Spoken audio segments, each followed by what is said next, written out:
I'll tell you the crazy part. You want to know the crazy part? Is my mic up loud enough? All right. Crazy part is we all sat there and watched that mess till the end, didn't we? We all sat there, whatever device you're watching your Amazon Prime, we sat there and watched it. We knew we were enduring the worst football game we've watched in the NFL. I don't know, 5 years, 10 years? But we all watched it, didn't we? Wow, did that set the world back a while. And I guess if you're the Colts, you walk away going, yeah, well, the victory is victory. A win's a win. And I figured that's what the Broncos were going to say. We're going to sit here this morning, well, yeah, but they're 3-2. But they're not. And now, when you're 2-3, the warts show a lot brighter, don't they? Good morning to you. Merry whatever day it is. By the way, it's Friday. What do you mean, whatever day it is? It's the opening drive. Jeff Symbieta, JJ Buck, how you living? What'd it do? You all right? I might. Are you? So a lot of the stuff that I said after game one that people were telling me, you're nuts, man, chill out. I don't think it's that crazy. No. In fact, it's fact. Like, there's nothing crazy about it. I think Nathaniel Hackett could be looking at a one-and-done season. I think Russell Wilson has a lot more problems than just a new offense. I think the Denver Broncos, if you grade their trade right now for Russell Wilson, it's a big fat F. Yeah. So, boy, there's so many places to go. Broncos lose last night 12-9 in a disgusting display of football. I mean, now, that's not fair. Defenses were pretty good. Defenses showed up. I guess if you're in defense, you're like, what do you mean disgusting display of football? We were freaking awesome. So you said something, that's not where I was going to go first, but let's go there because it's fine. And it's actually it's good. You put more of this on Nathaniel Hackett or on Russell Wilson? Last night it was Russell Wilson. Yes. Two really bad throws. Yes. The no-look Hail Mary interception, and then the final play of the game, you expect more from Russell Wilson than to lock in on Cortland Sutton, miss KJ Hamler, wide open in the slot, making his move. He just sat there waiting for Sutton to come across, and Gilmore had already got him one time, and he had the pass breakup in the game. Stephon Gilmore was terrific. The Colts defense was good, but so was the Broncos defense. Like the beneficiary here, with all due respect, is Matt Ryan. Because whatever we're saying about Russell Wilson right now, we would be saying about Matt Ryan if they lost the game. But Matt Ryan conducted one drive to get him down the field in overtime, to get him into field goal range. Matt Ryan, just like Russell Wilson, was without his number one running back. It felt at times like Matt Ryan forgot that he had Michael Pittman. And look, Alec Pierce was really nice. And I know Patrick Surtain was on Michael Pittman most of the night. But I never had time to throw the football. We can say all those things about Matt Ryan. Matt Ryan is not the dude we expect him to be. The Indianapolis Colts are a team that's taken a step back in every area. Yeah, they and won. They won. Beat the Broncos. Yeah, but they won. And that's the deal. They won. Broncos are a mess. And if you want to look at Nathaniel Hackett, you can. We can. Who comes in here and just tweets with our studio every night? Who is it? Do you know? It's the Little Elves. Little Elves need to go back to the North Pole and get to work, for crying out loud. We're 2.5 months away. I don't have a problem with Nathaniel Hackett going for it on fourth down to win the game. Do you? No. Do you want to kick a field goal and play for a tie? No, last night was on Russell Wilson. Yeah. But more so if you're looking at anything Nathaniel Hackett-wise, it would be the 3rd and 4 throw that they're intercepted on, where they missed the opportunity to go up 6 points. Okay, I'm down with that. That was a bad Russell Wilson play, yeah, but it's the same. And Richard Sherman talked about it. He's like, oh, where have we seen this before? It's the run the hey, let's ball. run the football here. How good is he on our defense has been fantastic. Let's go up 6. But instead, drop back. Russell Wilson throws a bad pass behind his receiver. Stephon Gilmore intercepts it. Easy drive for the Colts to go down and tie the game. But all right, so I would kick the 3 in that situation. At the end, I would have gone for it. I'm going for a touchdown. Yeah, I don't have a problem going to win. And so if you want to say it was a bad decision by Nathaniel Hackett, I'm fine with that. But his quarterback didn't bail him out. You know, it's funny. There was a fourth down play on a drive out towards midfield. And it was like stealing, right? They found the tight end. It was on that same possession yeah. that they threw the interception on third down on. And Herb Street, who, by the way, Herb Street sees the game so well. And he says, watch right here. The two linebackers go with the running back, and the tight end comes wide open, which, yes, exactly what happened. Herb Street's terrific in that regard. And that looks so easy, right? That was like stealing. That fourth down play, little flip to the tight end, and you're like, okay, where's that? Like, that's what I was looking for on some of these fourth down plays late, even in overtime. Use of the tight end. Here's the deal on the last play. They didn't have to bite off the whole chunk. It was 4th and 1. You could have run the ball as Richard Sherman screamed. You could have thrown a safe pass to the tight end to get a fresh set of downs. You didn't have to win the game right there. You think I'm wrong with this?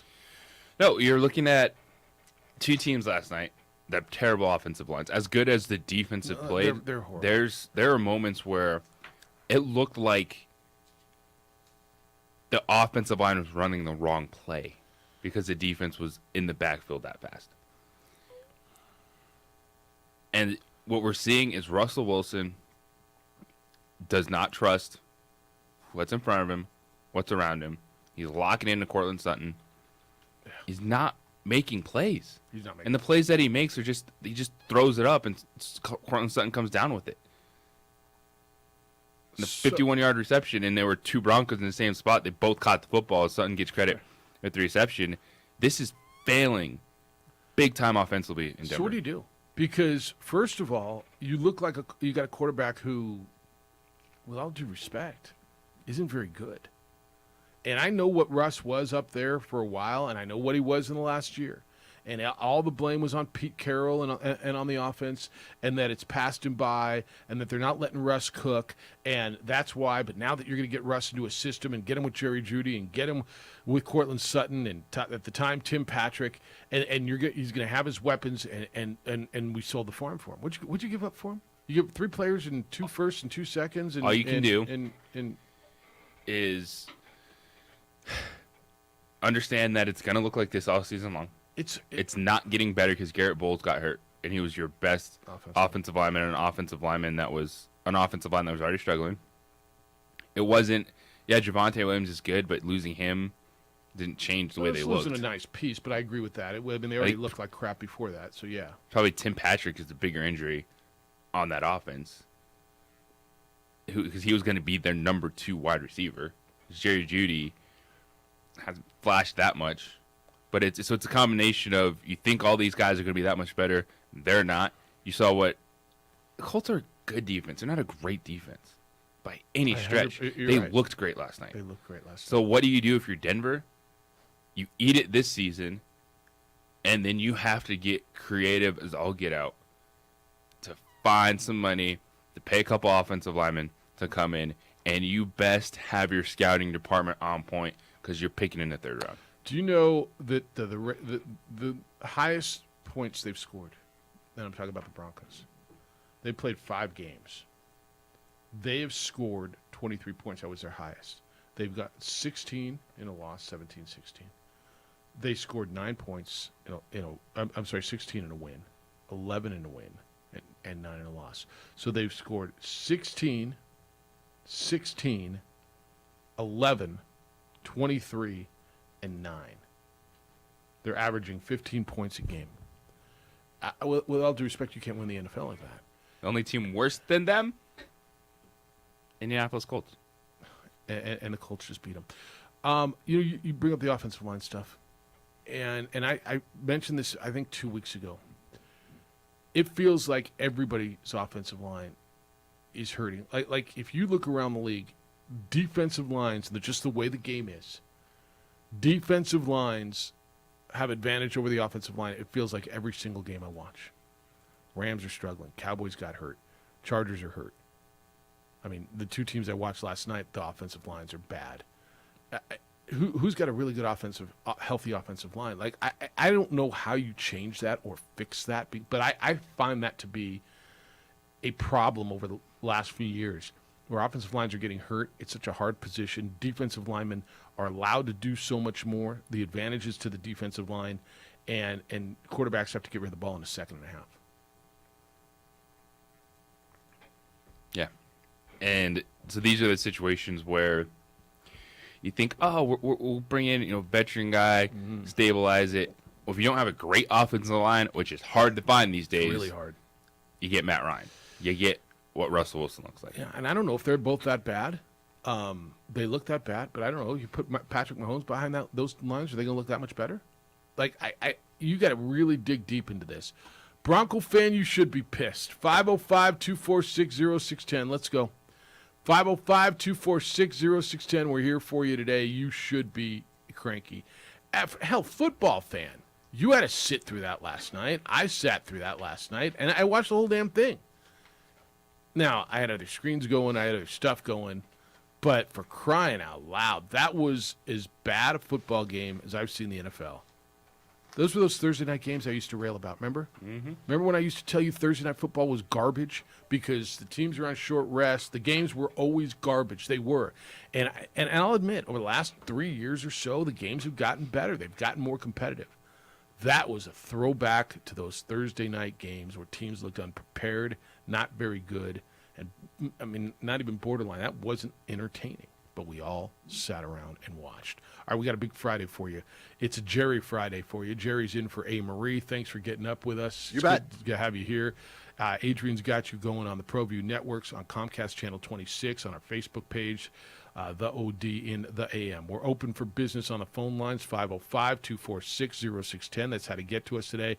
We'll talk about the NFL weekend coming up. Lobos play Wyoming tomorrow. In that vein, their linebacker Cody Moon's going to be with us coming up at 9 o'clock this morning. Talk about the young man who's really, really having a breakout season. Looking forward to catching up with him and getting you ready for Lobos and Cowboys tomorrow out at University Stadium. And, of course, we'll get you through the weekend that's coming up and get you ready for the National Football League. Got hoops going on last night, and today baseball's playoffs, the postseason in Major League Baseball, get started today. When we come back, I got more thoughts on the Broncos last night and what to do or what not to do or what on earth can you do. It's the opening drive. Glad you're with us on a Friday morning. Balloon Fiesta Friday on 95.9 FM and AM 610, the sports animal.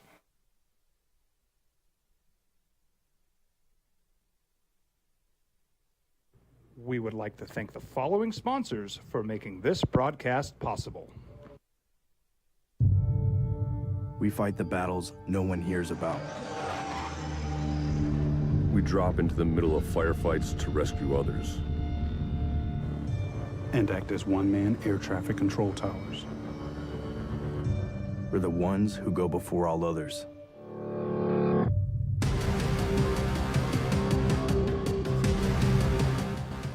U.S. Air Force Special Warfare are proud supporters of ProView Sports. These are more than just the sounds of a safe place to go after school. These are the sounds of interest being ignited and of mentors making an impact. At Boys and Girls Clubs, we don't do just one thing. We do whatever it takes to meet the needs of every kid who comes through those doors. Because whatever it takes is what it takes to build great futures. Great futures start here. As a mom, I try to make the best choices for my family and our health. That's why I choose Western Sky Community Care. It's a Medicaid plan with quality health coverage and special benefits like Boys and Girls Club membership credit, additional dental benefits, and wellness and support programs. I decide which Medicaid plan is right for us. I choose Western Sky Community Care. Learn more about Western Sky Community Care by visiting discoverwesternsky.com today. Hi everyone, my name is Master Sergeant Jacob Groves. I am a Air Force Special Warfare pararescueman. Air Force Special Warfare are proud supporters of ProView Network and New Mexico Youth Sports. Air Force Special Warfare operators are critical thinkers. They maintain a high level of fitness, they take initiative, and they don't quit. For more information on Air Force Special Warfare, contact me at the number listed below. U.S. Air Force Special Warfare are proud supporters of ProView Sports. Well, I'm going to the frontier, walking to the cashier, order up a root beer and a number one. Cover it with green stuff, one scoop is not enough. Find a booth is real tough, back by the Duke. Meet my family, meet my friends in the quirkiest restaurant I have ever been. All of Albuquerque's favorite spot, it's the Frontier Restaurant. The Frontier Restaurant is a proud supporter of ProView Networks. We would like to thank the following sponsors for making this broadcast possible. Don't sacrifice quality and flavor when you're in a hurry. Golden Pride offers ribs, fried chicken, green and red chili, breakfast burritos, and Frontier Cinnabons. 4 great locations, or visit us online at goldenpride@abq.com. Golden Pride Barbecue Chicken and Ribs, proud supporter of ProView Sports Network.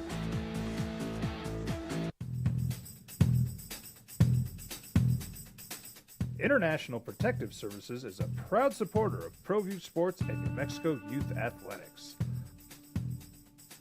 IPS provides residential and commercial security services in the Albuquerque metro area.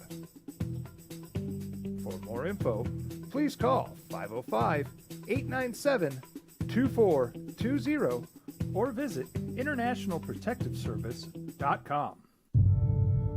We fight the battles no one hears about. We drop into the middle of firefights to rescue others. And act as one-man air traffic control towers. We're the ones who go before all others.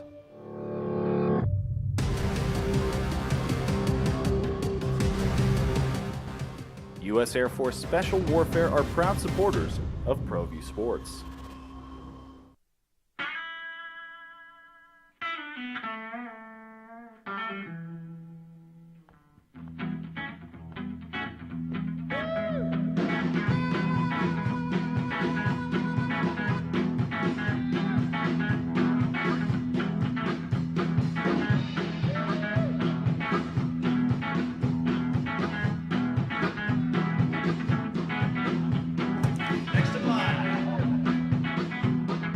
Rudy's is a proud supporter of ProView Networks. These are more than just the sounds of a safe place to go after school. These are the sounds of interest being ignited and of mentors making an impact. At Boys and Girls Clubs, we don't do just one thing, we do whatever it takes. Looking forward to Lobo football tomorrow, a big one against Wyoming. It's a big one for both programs. Both programs eye on the postseason, potential bowl eligibility. That's a big one for both of them tomorrow. 5 o'clock over on News Radio KKOB. Look forward to seeing you all out there. Talk to Cody Moon, Lobo linebacker from Volcano Vista High School. Coming up at 9 o'clock about that big game. We're talking about the Broncos' 12-9 loss last night, and there's so many pieces of this, and so many on and on and on. Did you catch the post-game show? Did you stick around on Prime Video? What were they saying on Prime Video? Well, Richard Sherman lost his mind, right? So they've got it's Richard Sherman and Ryan Fitzpatrick and Tony Gonzalez and Andrew Whitworth. It's an interesting crew. It really is. And Sherman, I mean, I thought he was going to come out of his skin. Run the damn ball, and it was like he was reliving that Super Bowl, give the ball to Marshawn Lynch, the Malcolm Butler interception all over again, losing his ever-loving mind about that. It's an interesting crew. Catch that if you can, because it's I think they put together a good cast. Fans were leaving. I get it. Like I grew up in LA, so I understand fans leaving early. Yeah. It was 9-9 going overtime, and fans were spilling out of that stadium. That was an interesting look. And I can't sit here and tell you I'm angry at him. Like I will never tell anybody how to be a fan. I kind of get it. It was a rough watch, wasn't it? And how was it for you? Because you're more vested than I, right? I was just vested from a fantasy. It's rough, but that's going to be sports, man. I'm not expecting every one of these games to be clean. Not every one of these games is going to look one of them to be clean. Detroit and Seattle, they will be. Thursday Night Football has been tough. Yeah. This year, but last week it was tough because of the injury. But let's I think go there. The Bengals didn't think it was tough when they come out with the victory. Yeah. And I think right now, through 5 games, those Bronco fans that were leaving the stadium last night, Yeah. they're like, what progress do we need to believe in? Is this just it's just the first year, don't worry about it. You're wasting a season with a good defense.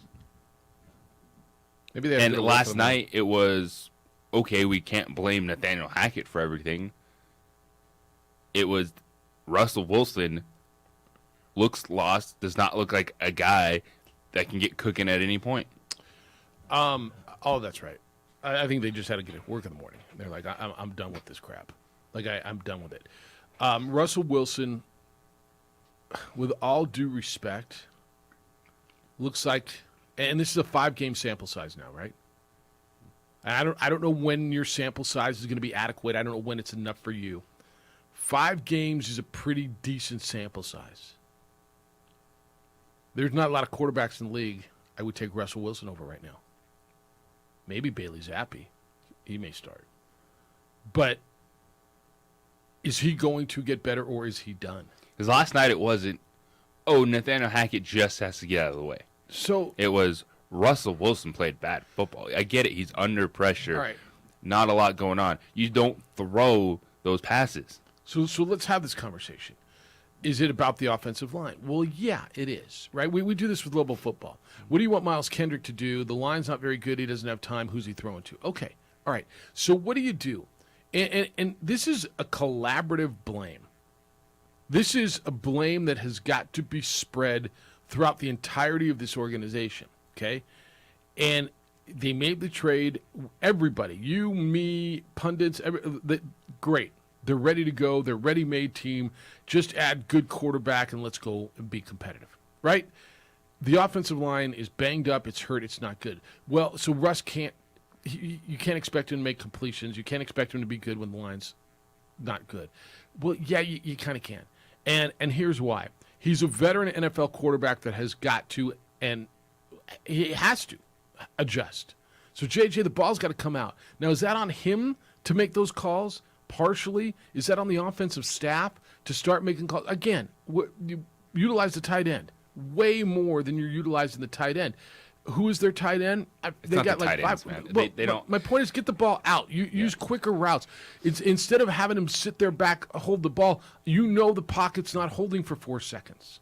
Okay, and you're not the only team in the world. Tomlinson had a first down that dropped off his hands. Catch the football. Yeah. So You is it expect all him on to? Russ?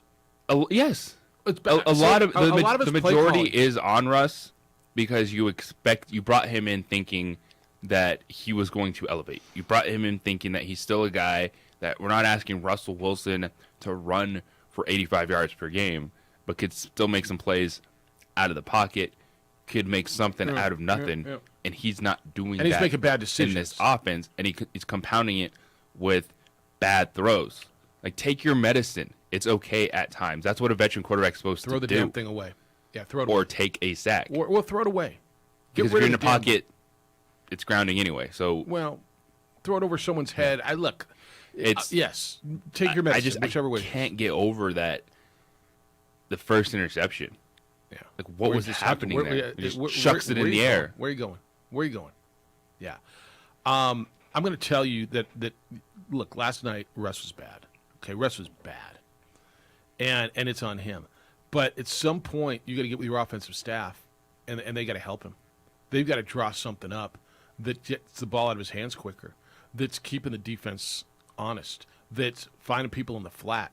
And your receivers have to catch the freaking football. But he looks horrible. He looks horrible. I don't want to tell you he looks done, but he doesn't look like a guy that I would have spent the world for.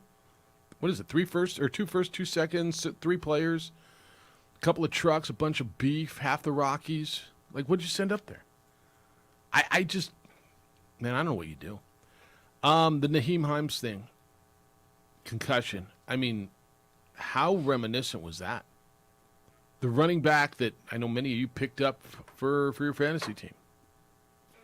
First quarter, second time he touched the ball, he got hit, he hobbled, 5-yard reception, hobbled, stumbled, had to be helped back up to his feet, immediately went in the locker room. Like, there wasn't a chance, even if that guy was as clear as a bell, even if it was, he hurt his ankle, hurt his knee, he's fine. There wasn't a chance in hell they're putting him back in, nor should they have. He was concussed. He was obviously concussed. They said he's in protocol. But that was, I mean, how about the glaring light that was shined on that one and the odds of that happening? I mean, I can't tell you the last time I saw that before, too. When was the last time you saw a guy stumbling on the field? It's been a while, right? And now it happens 2 weeks in a row. So that was super unfortunate. It kind of set the stage for Philip Lindsay, which would had the opportunity to be a really good story, didn't it? Yeah. Now, he didn't do much. Philip Lindsay, the guy from Denver who played for the Broncos, went to University of Colorado. 11 carries, 40 yards for him in his return. He caught 3 passes for 14. But the bottom line is the win. I got so much more on this. Where are you as a fan? I mean, this is the one where, you know, I know, right? I do it with the Rams. I watch it as a sportscaster, as a radio sports host, and then I watch it as a fan. Are you in the same place with both hats on? Just disgusted by it, or where are you as a fan? Because I know there was some hope this year, right, for you? There's a lot of hope. Yeah. And is it gone? Is it all gone? It's got to be, right? There's no way with what you've seen out of the Broncos in that division that you can take a step back and go, oh, they're taking steps forward. This is just a big learning curve. Nathaniel Hackett's learning. He's got his advisor. Russell Wilson will be okay. I don't see any of that right now. Yeah. The defense, trust them. They're good. Really good. They're really good. All right, so they get the mini bye, and then in a week from Sunday, all they have to do is go to the Chargers.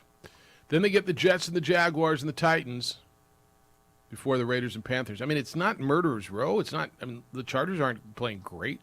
Jets are fine. Jaguars are fine. Titans are fine. Raiders are struggling. Panthers stink.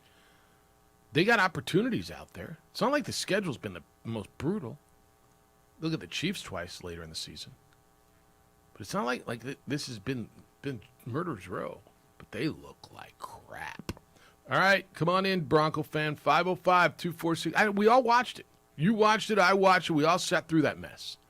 What's your thoughts on Thursday Night Football in the opening drive? On 95.9 FM and AM 610, the Sports Animal. Reports of a crash east on Paseo near I-25 adding to...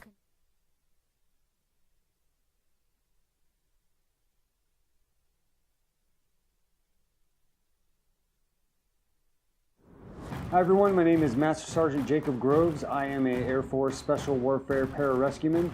Air Force Special Warfare are proud supporters of ProView Network and New Mexico Youth Sports. Air Force Special Warfare operators are critical thinkers. They maintain a high level of fitness, they take initiative, and they don't quit. For more information on Air Force Special Warfare, contact me at the number listed below.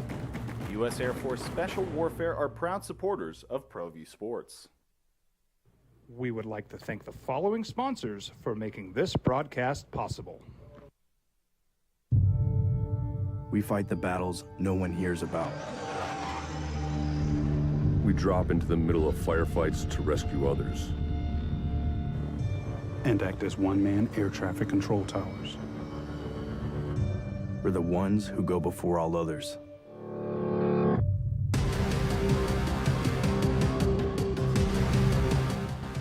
U.S. Air Force Special Warfare are proud supporters of ProView Sports.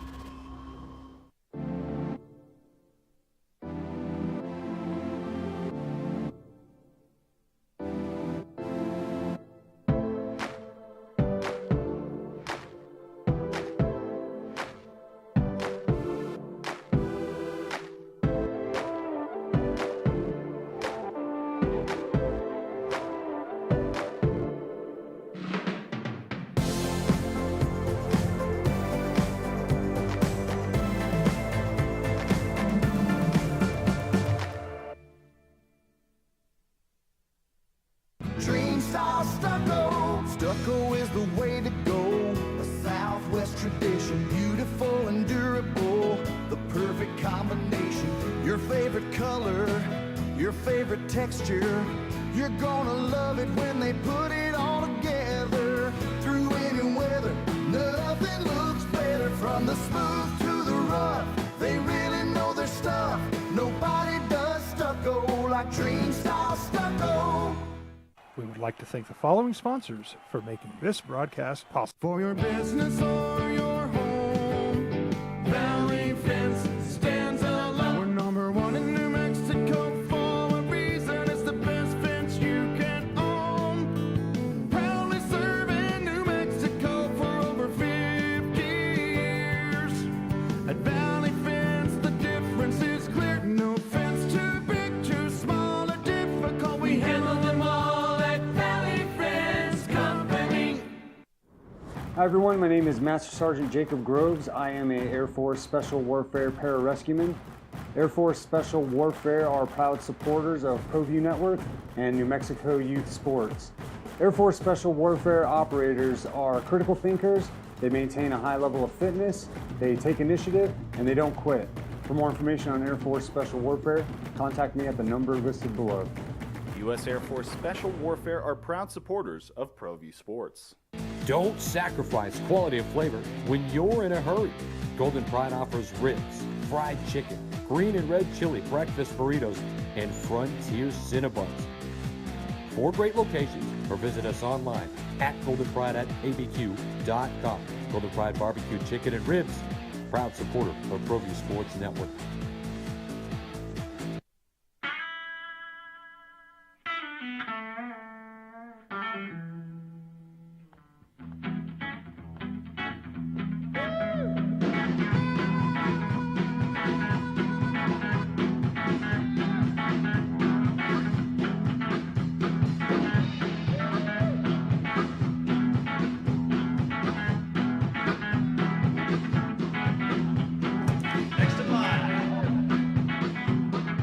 Rudy's is a proud supporter of ProView Networks.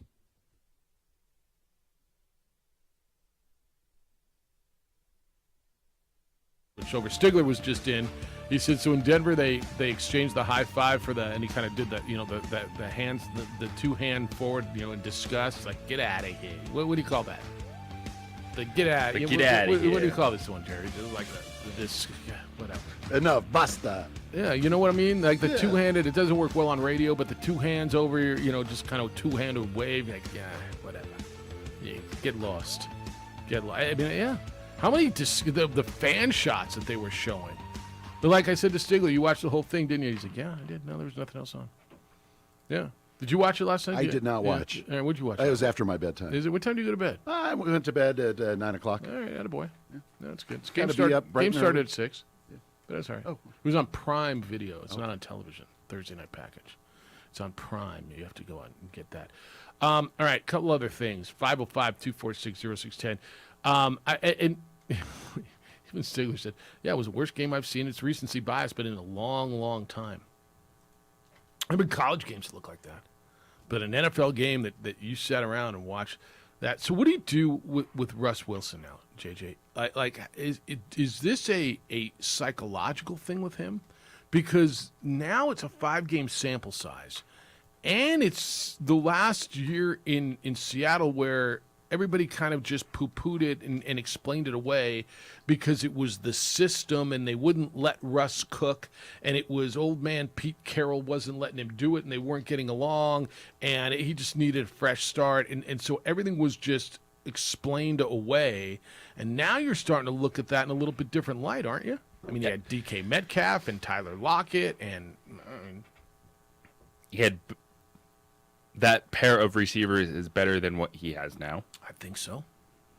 The offensive line is probably about the same from what we've watched for 5 games. All you can do is grind it out because you're not changing anything in the moment. You're not making that offensive line better. See how long Garrett Bowles is out. And you go into the offseason. And your focus as an organization is, do we have some money to spend up front? And we better have the best reports on these late round and undrafted guys to get them into camp. Find me some late round linemen because I don't have any first round picks to spend. Find me some guys, 100%. Wayne, good to have you back in. Where you been? You all right? Hey, strangers. Yeah, it's good to talk to you too. I see Edward all the time at the gym. He's like, I could never call in anymore. I wanted to talk about how it almost like Seattle knew something that everyone else really didn't know, right? Like they didn't want to pay him. They thought he was towards the end of his career. So, but sometimes it just shows that it's really hard for us to really judge what talent is, especially when someone's already had a good outing and been played in the Super Bowl. Because I think a lot of times we hang up, or we think everybody's a Tom Brady, or we think everybody's can actually last a long time and actually play even at a high level for a really long time. I think people kind of get caught up in that and don't always let other people possibly perform. I mean, we see that even with the Cowboys too. Like, I mean, with Cooper Rush, everybody still obviously thinks Dak's coming back, but I think even with that, you don't really know sometimes what you have until the opportunity's there, and you hang up and you invest too much money into players that once had a career or once were good. And I think when it comes to Russell Wilson, I think it's really bad because I'm actually rooting against him because he was very selfish right at the bat where he wanted more money. Then he went to Broncos and he even asked for more money, and they gave him an extension before the season even started. So I was kind of rooting against it where, you know what, I kind of hope he doesn't do well because you got to prove yourself before you ask for more money. And he unfortunately hasn't been able to do that. But, I wish the best for any athlete who's out there, but I think a lot of times these owners and these people are sometimes too emotionally invested into some of these players, and they don't really see that there may be other people lingering out there that may have opportunities. But that's you good. guys have a good day. It's good to hear you, talking man. No, thanks for the call. It's good to have you back. We got to be careful in that narrative, though, too. Russell Wilson played bad, but to say we're all wrong that a 33-year-old quarterback was going to fall off the cliff. Why would we think that? Why would we think that? Yeah. Why would he have to prove himself? No, look, to get a contract extension at this point in his career. If we're talking about Matt Ryan that way, okay, 37. 33 is kind of prime for a quarterback. Yes. They think they mature into it. Their bodies are not done. I mean, I'm watching Tom Brady at 45. He's slowing down, I think. Well, he blew up the model. Right. But that's a different thing. But Aaron Rodgers taking it to, pushing 40. 33 kind of feels like the back end of your prime as a quarterback. Yes. Not as a running back, as a quarterback. The other thing is, you win a Super Bowl, you're a legend. You get paid. Right? I mean, you're going to get that big check. Ask. Did anyone think that was a bad contract? Nobody at did. the time. No, for Russell nobody did. Wilson? No. Ask Joe Flacco. Did Joe Flacco get paid when he won a Super Bowl? Anybody think Joe Flacco's a great quarterback? Anybody? Nope. But he won a Super Bowl. He got paid like a Super Bowl champion quarterback.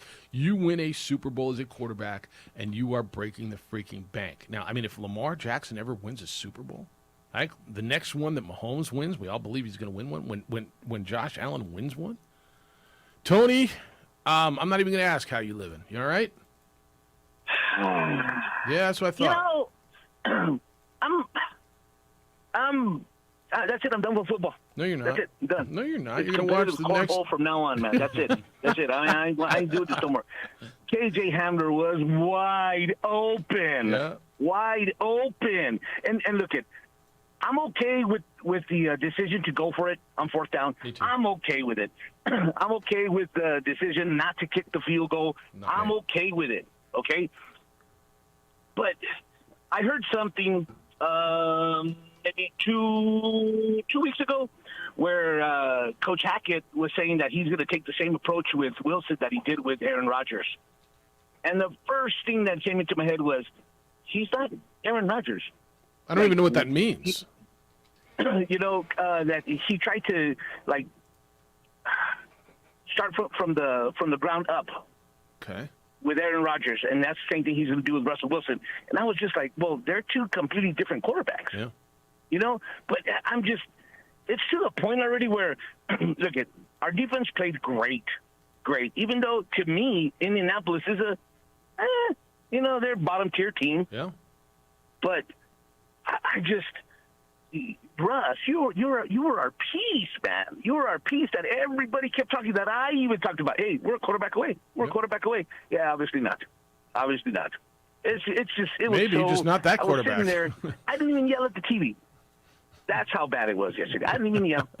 Didn't throw any plastic cups. I just sat there with my Cheetos and my popcorn. And, that was it. I just had to. Yeah, I just my wife even came into the living room. She's like, "You're all right? It's awful quiet in here." Yeah, you just go to your room, girl. Just go to your room. It's safer there. That's how bad it was yesterday at Casa de Tony. So, but it's just you know what? He's coming into a new team, a new system, new coach. But you're a veteran, dude. You're a veteran. And it's just, oh, man. Maybe, to me, maybe Denver should have, if they really wanted Russell Wilson, maybe they should have gotten a coach that was going to complement Russell Wilson. Because, obviously, it just seems like Hackett and Russ are, on two totally different pages. But that's just my opinion. But it wasn't good yesterday. Oh. So I'm driving to work now, and, maybe a couple of little tears are going to fall. So, but anyway, you guys have yourselves a wonderful day and a nice weekend. Enjoy the weekend, man. See ya. He was so stunned, he didn't throw anything at the TV. Didn't yell at the TV once.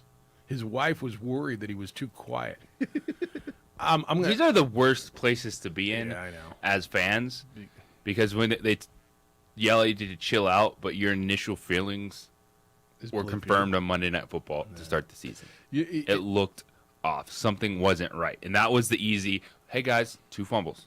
2 fumbles at the goal line. All right, let's take a step back. This team has 2 wins. That was the opener, yeah, when they lost to Seattle. Somehow they beat San Francisco because Jimmy G just didn't only had 1 week of practice and not 2 at that point in time. Yeah. And then Jimmy G goes and beats the Rams. No, this one is you've been going through crap. Really, I mean, your team's been down. You trade half the franchise to get this quarterback that he's going to be the guy. Your defense is Super Bowl quality. And I'm not mad at the trade. No, look, that was a trade that everybody was right on the trade. At the time, you didn't think a 33-year-old Russell Wilson was going to be that bad. I think where the Broncos kind of got stuck in the corner, I don't think they 100% hired Nathaniel Hackett because they thought he was the next dude. I think they thought Hackett was going to lead to Aaron Rodgers. Yeah. Well, Russell Wilson's got to lead to Aaron Rodgers, not the coach. I'm going to go back to one thing he said. He said, I'm okay with going for it on 4th down and overtime. I think we all are. Yes. Go win the game. The other one where he went for 4th down, I would have, and I said at the time, would have taken the field goal, and here is why. The other side looked just as bad as you offensively. Your defense was killing it. A 6-point lead as opposed to 3, I think would have won you the football game. What made you think they were going to score a touchdown? They didn't score one all night. Well, you had already converted on 4th and 2 on that drive. Okay, but that was out of field goal range. But no, it wasn't. It wasn't? No, it wasn't. It was not out of field goal range. All right. It would have been like a 40-some-odd yard field. All right. But you had converted on 4th and 2, so you got the clock down. They had used some timeouts already. I would have still kicked it. That's what I was saying. Yeah. I'm just trying to. I'm adding to your point. I thought you were on the other side. Like okay. I'm saying, you went for it once. Yeah. You got the clock down. Yeah. They burned some timeouts. Yeah.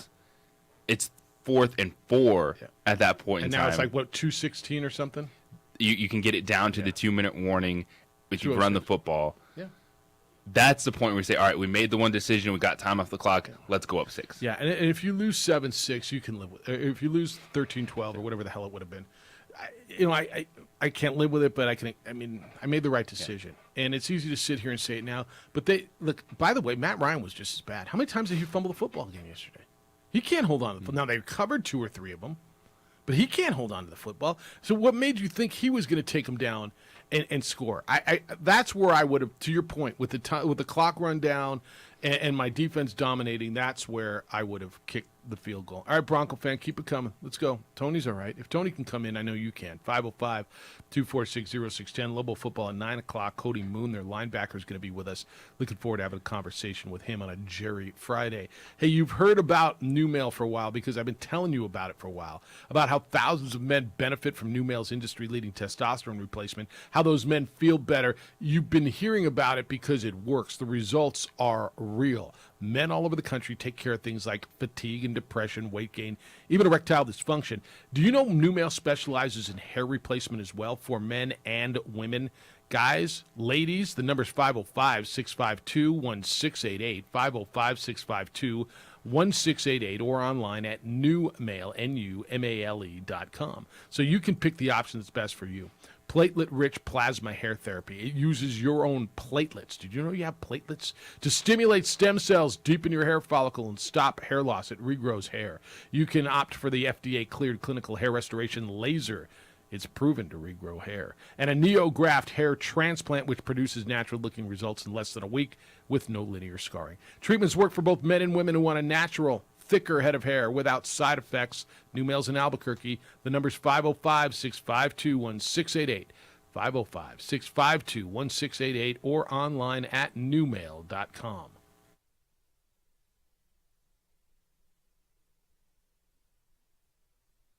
We would like to thank the following sponsors for making this broadcast possible.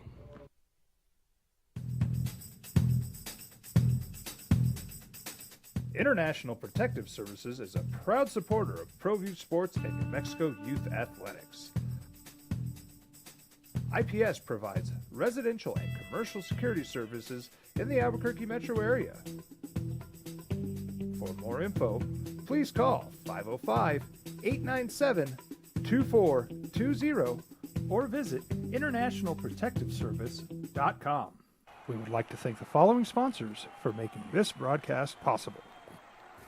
Everguard Roofing and Solar. For nearly 20 years, Everguard Roofing and Solar has been working with New Mexicans to enhance their homes and businesses. For all your roofing and solar needs in New Mexico, call 505-821-9543.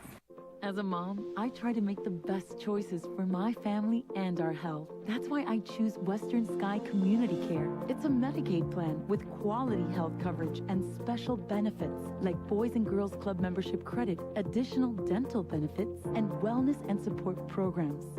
I decide which Medicaid plan is right for us. I choose Western Sky Community Care. Learn more about Western Sky Community Care by visiting discoverwesternsky.com today. Hi everyone, my name is Master Sergeant Jacob Groves. I am a Air Force Special Warfare Pararescueman. Air Force Special Warfare are proud supporters of ProView Network and New Mexico Youth Sports. Air Force Special Warfare operators are critical thinkers. They maintain a high level of fitness, they take initiative, and they don't quit. For more information on Air Force Special Warfare, contact me at the number listed below. U.S. Air Force Special Warfare are proud supporters of ProView Sports.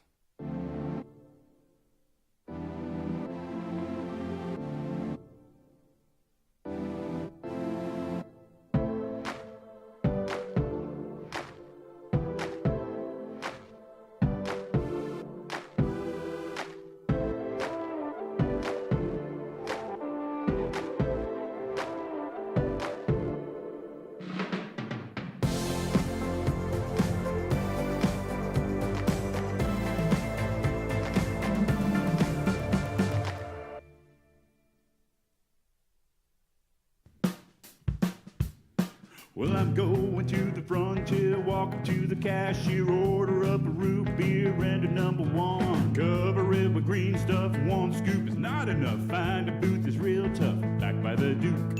Meet my family, meet my friends in the quirkiest restaurant I have ever been. All of Albuquerque's favorite spot, it's the Frontier Restaurant. The Frontier Restaurant is a proud supporter of ProView Networks.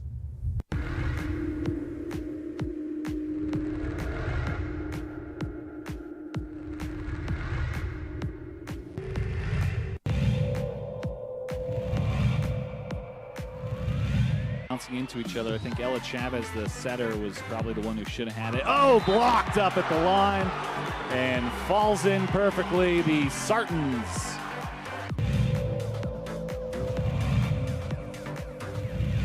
Pushing it across is Petrie. Meyer once again, Echerivel. Baker gets it off the block to Meyer. Echerivel, this time she just pushes it. And that one, she was there, was Perea, but it went off the foot.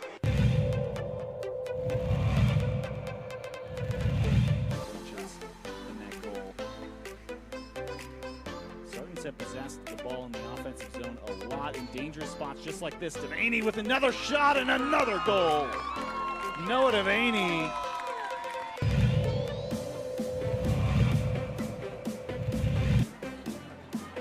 So this is the back line. It's Maya Baca. Oh, what a cannon. Del Greco with authority from the front.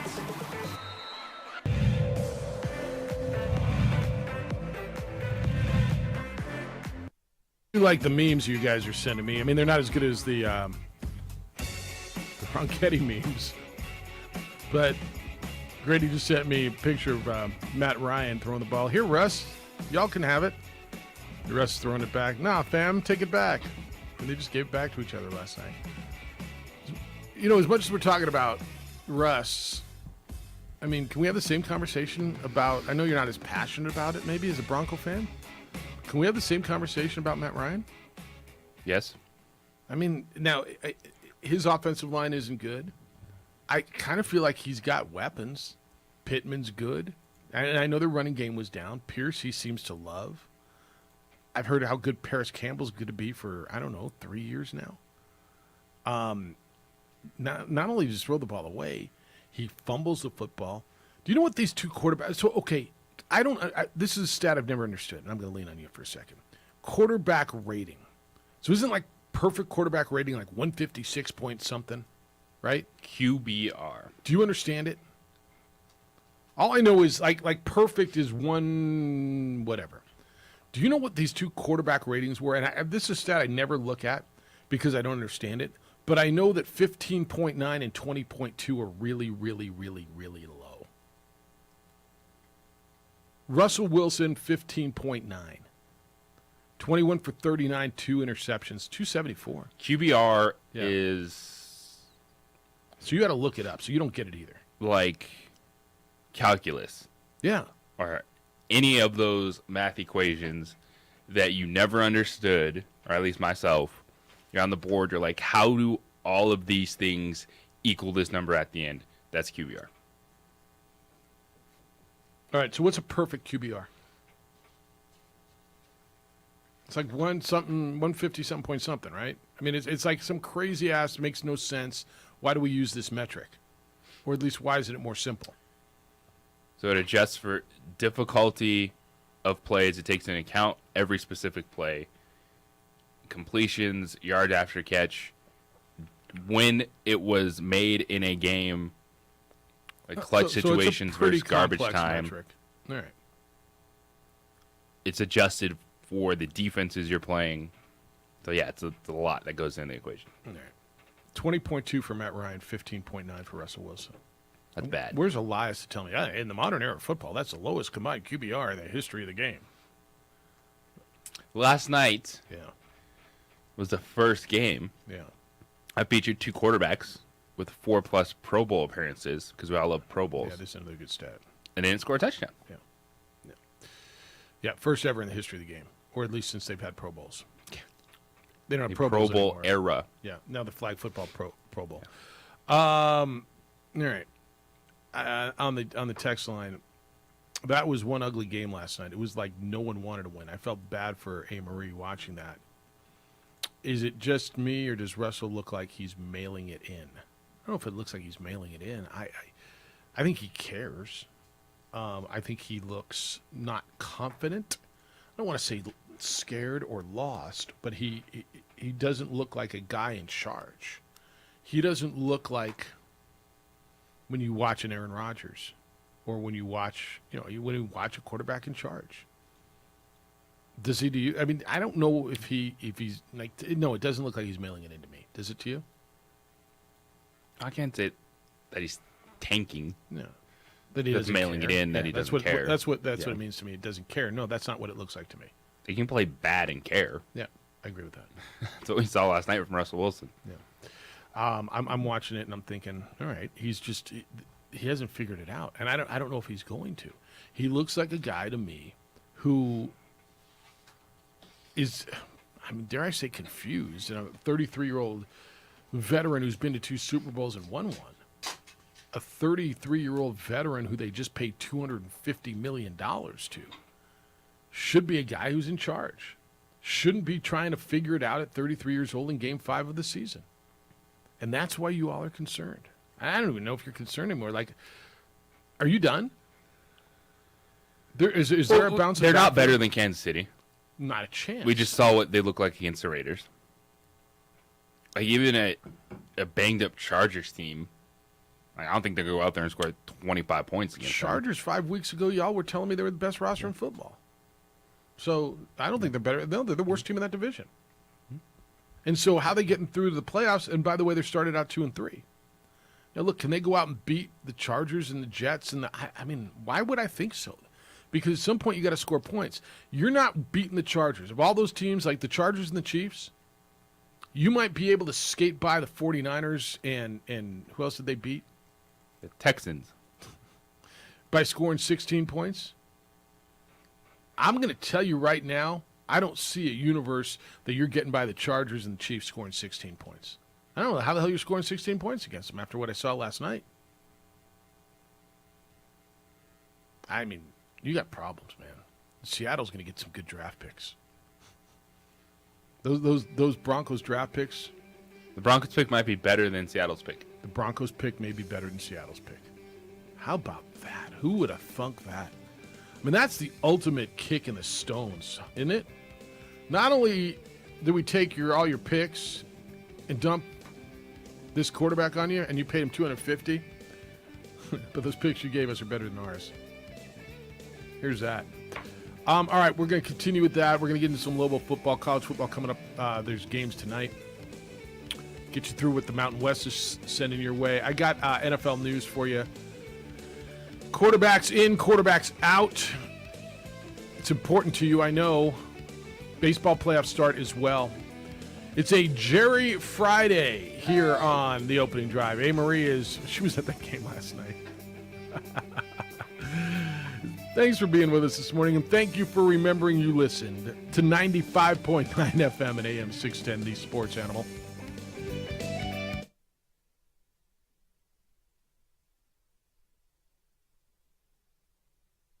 We would like to thank the following sponsors for making this broadcast possible.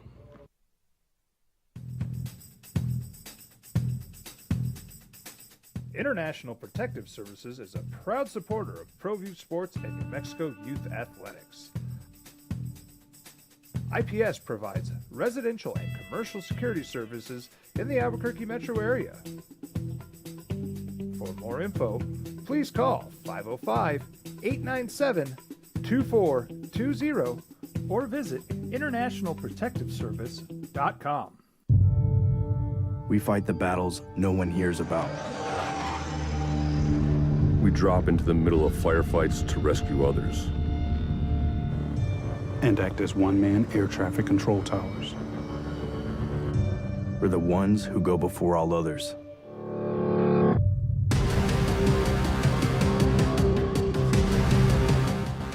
U.S. Air Force Special Warfare are proud supporters of ProView Sports.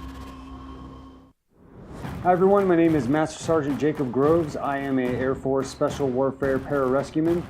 Air Force Special Warfare are proud supporters of ProView Network and New Mexico Youth Sports. Air Force Special Warfare operators are critical thinkers. They maintain a high level of fitness, they take initiative, and they don't quit. For more information on Air Force Special Warfare, contact me at the number listed below. U.S. Air Force Special Warfare are proud supporters of ProView Sports. We would like to thank the following sponsors for making this broadcast possible. Everguard Roofing and Solar. For nearly 20 years, Everguard Roofing and Solar has been working with New Mexicans to enhance their homes and businesses. For all your roofing and solar needs in New Mexico, call 505-821-9543.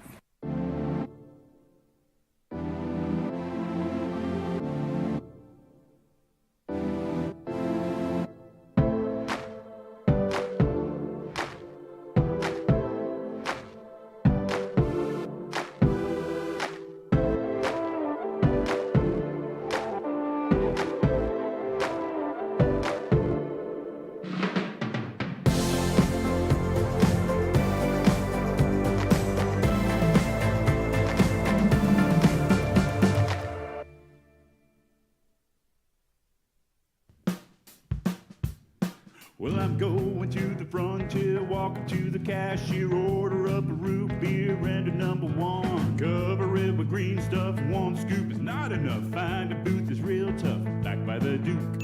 Meet my family, meet my friends in the quirkiest restaurant I have ever been. All of Albuquerque's favorite spot, it's the Frontier Restaurant.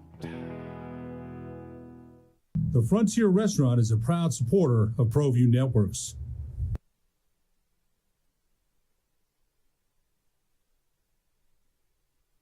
We would like to thank the following sponsors for making this broadcast possible.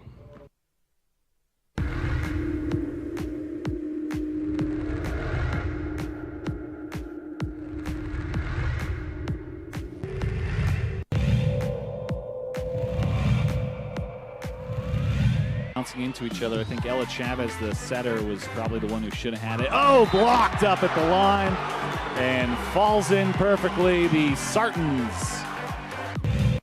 Sports Animal.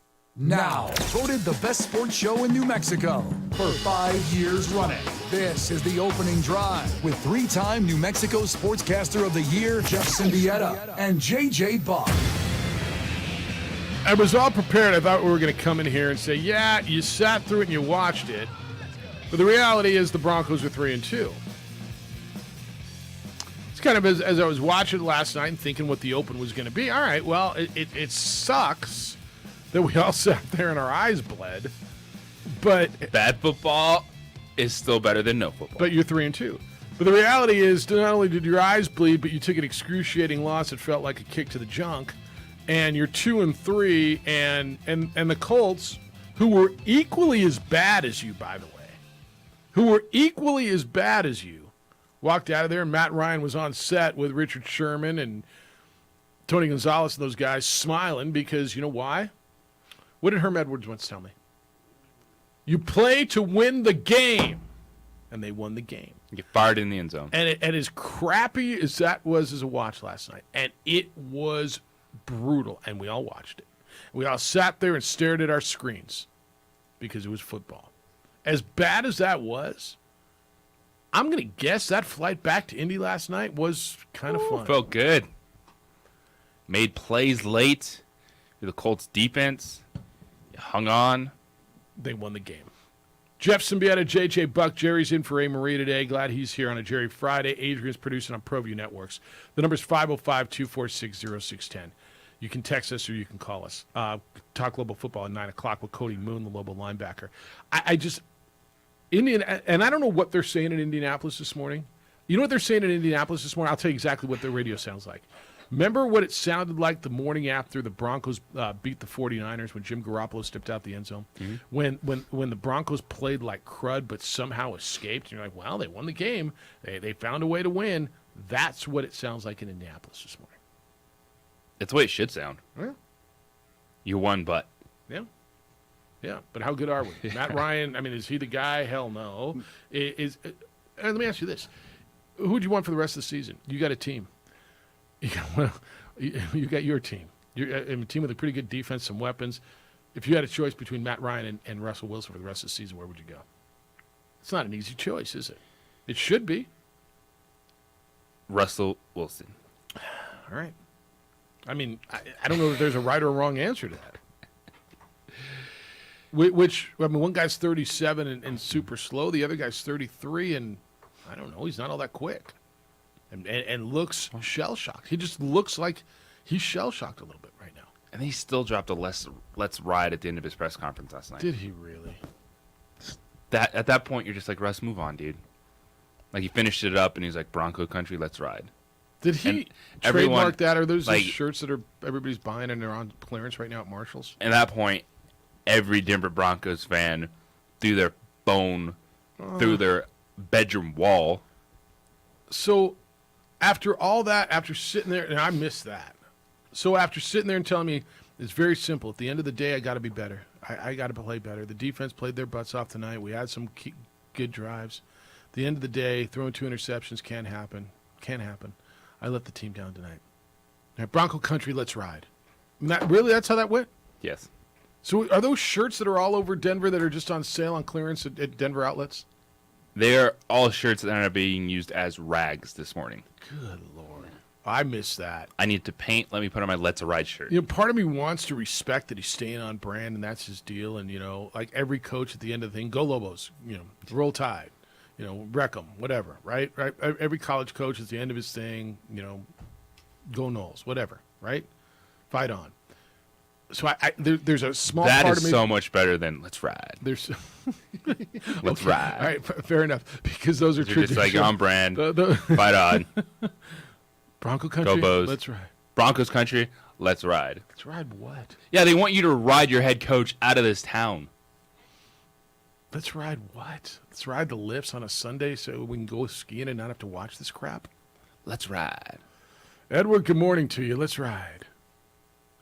Well, at least Russell Wilson stays on brand. Yeah? What's interesting about that game is you have a former league MVP who probably should have won the Super Bowl had they run the ball and made a few other decisions. Matt Ryan. And a former Super Bowl champion who could have very easily gone back-to-back. But they got forced into a passing play because Patriots threw their jumbo defense in at the goal line.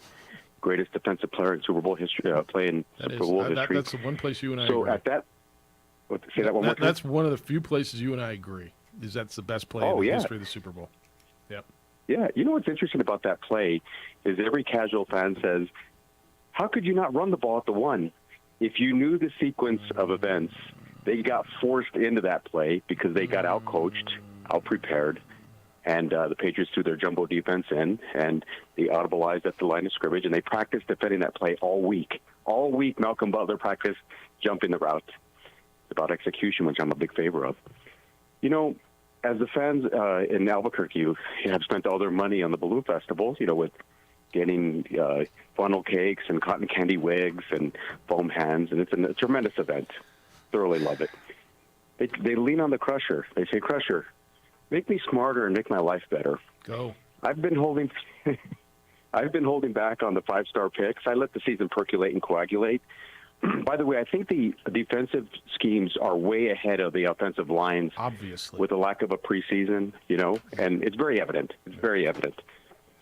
There's 3 games I'm looking at this weekend.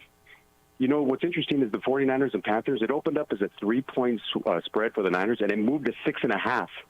So I don't know what in the wide world of sports is going on there. Baker Mayfield. I think the 49ers are going to I think the Niners are going to crush the Panthers in Carolina.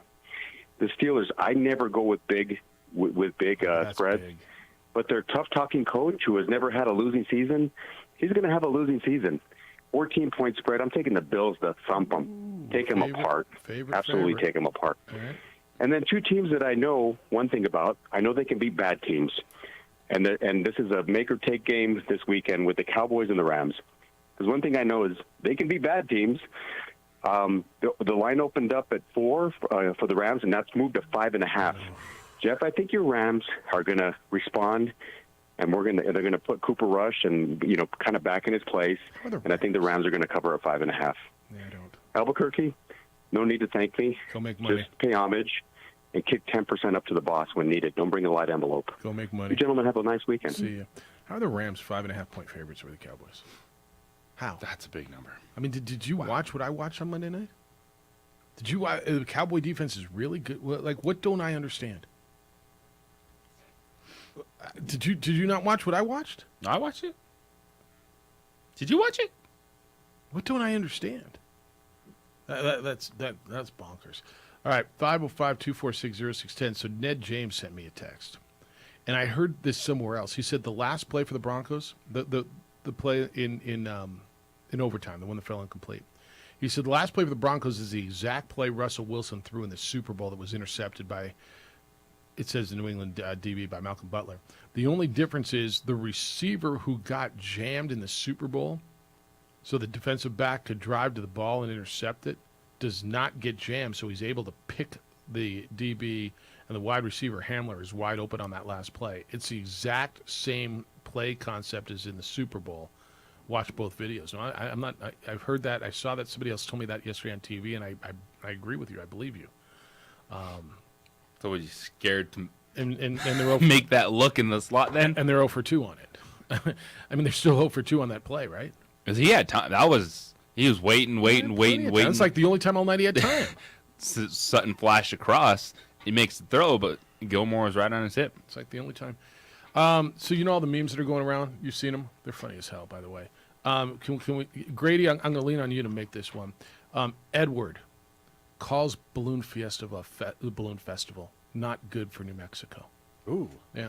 I missed that one. Edward calls, he refuses to call it Balloon Fiesta. Edward calls Balloon Fiesta Just always festival. mocks it. They changed it 50 years ago, you know. Not good for New Mexico. The original was the festival. I know, but it that was isn't 50 now. years ago, though. Yeah. And Edward. I, that's all I'm saying. Is that not a fair meme? I like it. Do you have a favorite of those? Because they're funny as hell. I don't know where it started, what the origin of them. I nodded my head, but I've not seen them. You have not seen them? I have not seen them. Please share. All right, I shall. Oh, okay. I shall. I'm not looking to get political over here, and I know you play most of your games over on the other side of the glass, over on KKOB. Yeah, politics is my sports, unfortunately. I understand. And so it's right up your alley with that. They're, no matter where you are politically, I think they're funny. All right, 505-246-0610. I've been promising you this. When we get back, I'm going to get you some updates on injuries.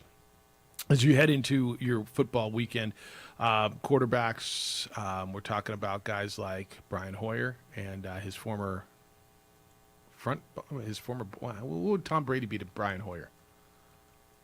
Oh, how about this? Let me phrase it this way: Tom Brady and his former backup Brian Hoyer. Is that an easier way to phrase that? What would Tom Brady would be to Brian Hoyer? What? I mean, one's their backup. What are you to the guy who's in front of you? Anyway. What's the word? Is there a word for that? Well, dude in waiting? I don't know. Yeah, I don't mind dude in waiting. Yeah, I'm down with that. I'll give you all those updates, who's playing, who's not. It's the opening drive on a Cherry Friday on 95.9 FM and AM 610, the Sports Animal. This report is...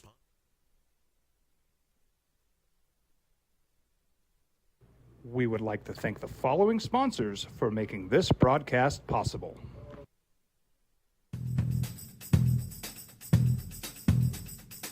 International Protective Services is a proud supporter of ProView Sports and New Mexico Youth Athletics.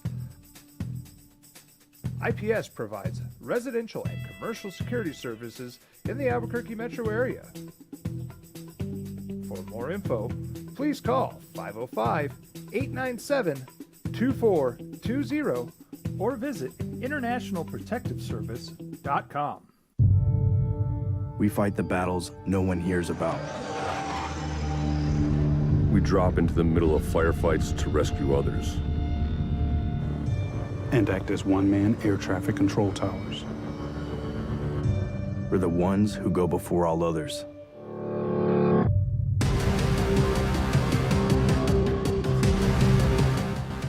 U.S. Air Force Special Warfare are proud supporters of ProView Sports. Hi everyone, my name is Master Sergeant Jacob Groves. I am an Air Force Special Warfare Pararescueman. Air Force Special Warfare are proud supporters of ProView Network and New Mexico Youth Sports. Air Force Special Warfare operators are critical thinkers. They maintain a high level of fitness, they take initiative, and they don't quit. For more information on Air Force Special Warfare, contact me at the number listed below. U.S. Air Force Special Warfare are proud supporters of ProView Sports. We would like to thank the following sponsors for making this broadcast possible. Everguard Roofing and Solar. For nearly 20 years, Everguard Roofing and Solar has been working with New Mexicans to enhance their homes and businesses. For all your roofing and solar needs in New Mexico, call 505-821-9543.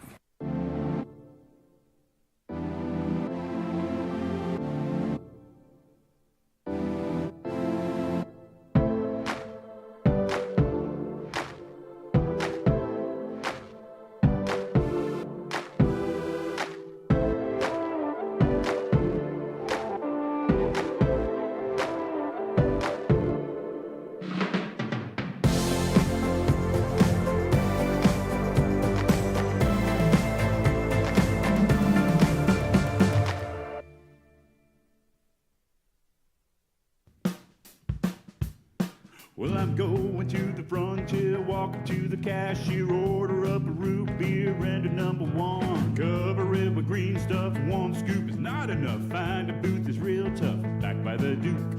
Meet my family, meet my friends in the quirkiest restaurant I have ever been. All of Albuquerque's favorite spot. It's the Frontier Restaurant.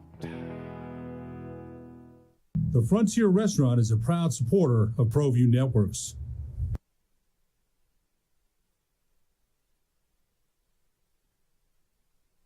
We would like to thank the following sponsors for making this broadcast possible.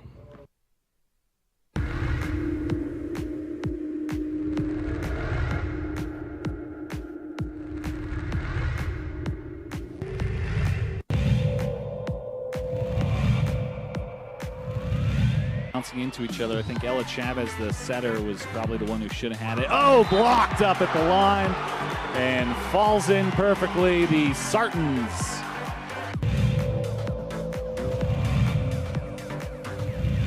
Pushing it across is Petrie. Meyer once again, Echerivel. Baker gets it off the block to Meyer. Echerivel, this time she just pushes it. And that one, she was there, was Perea, but it went off the foot.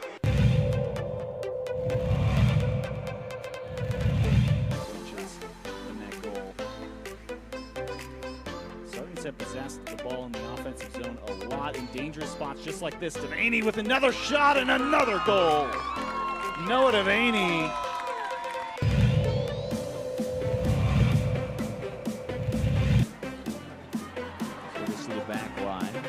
Baca. Oh, what a cannon. Del Greco with authority from the front.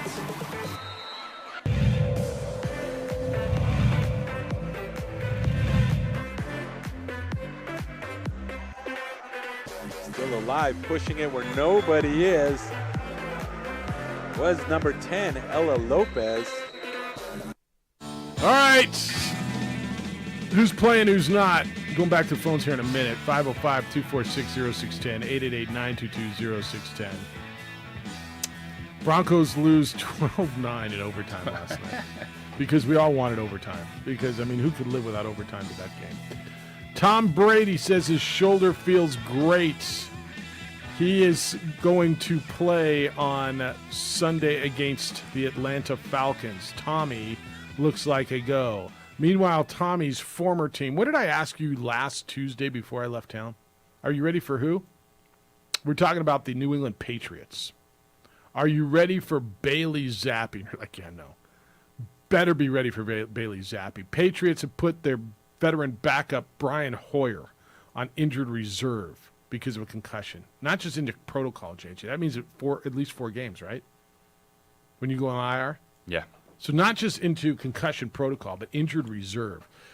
Mac Jones is still kind of hurt. Well, not kind of hurt. He's questionable. And Bailey Zappi is in line to get the start this weekend against the Lions. They signed 31-year-old quarterback Garrett Gilbert to the practice squad. Giants are down another wide receiver. Kadarius Toney will not play for them this weekend. So you got injuries all over the place. It looks like DeAndre Swift will be out. Still waiting on Keenan Allen. Boy, that hamstring that was going to keep him out a week has turned into something for Keenan Allen, hasn't it?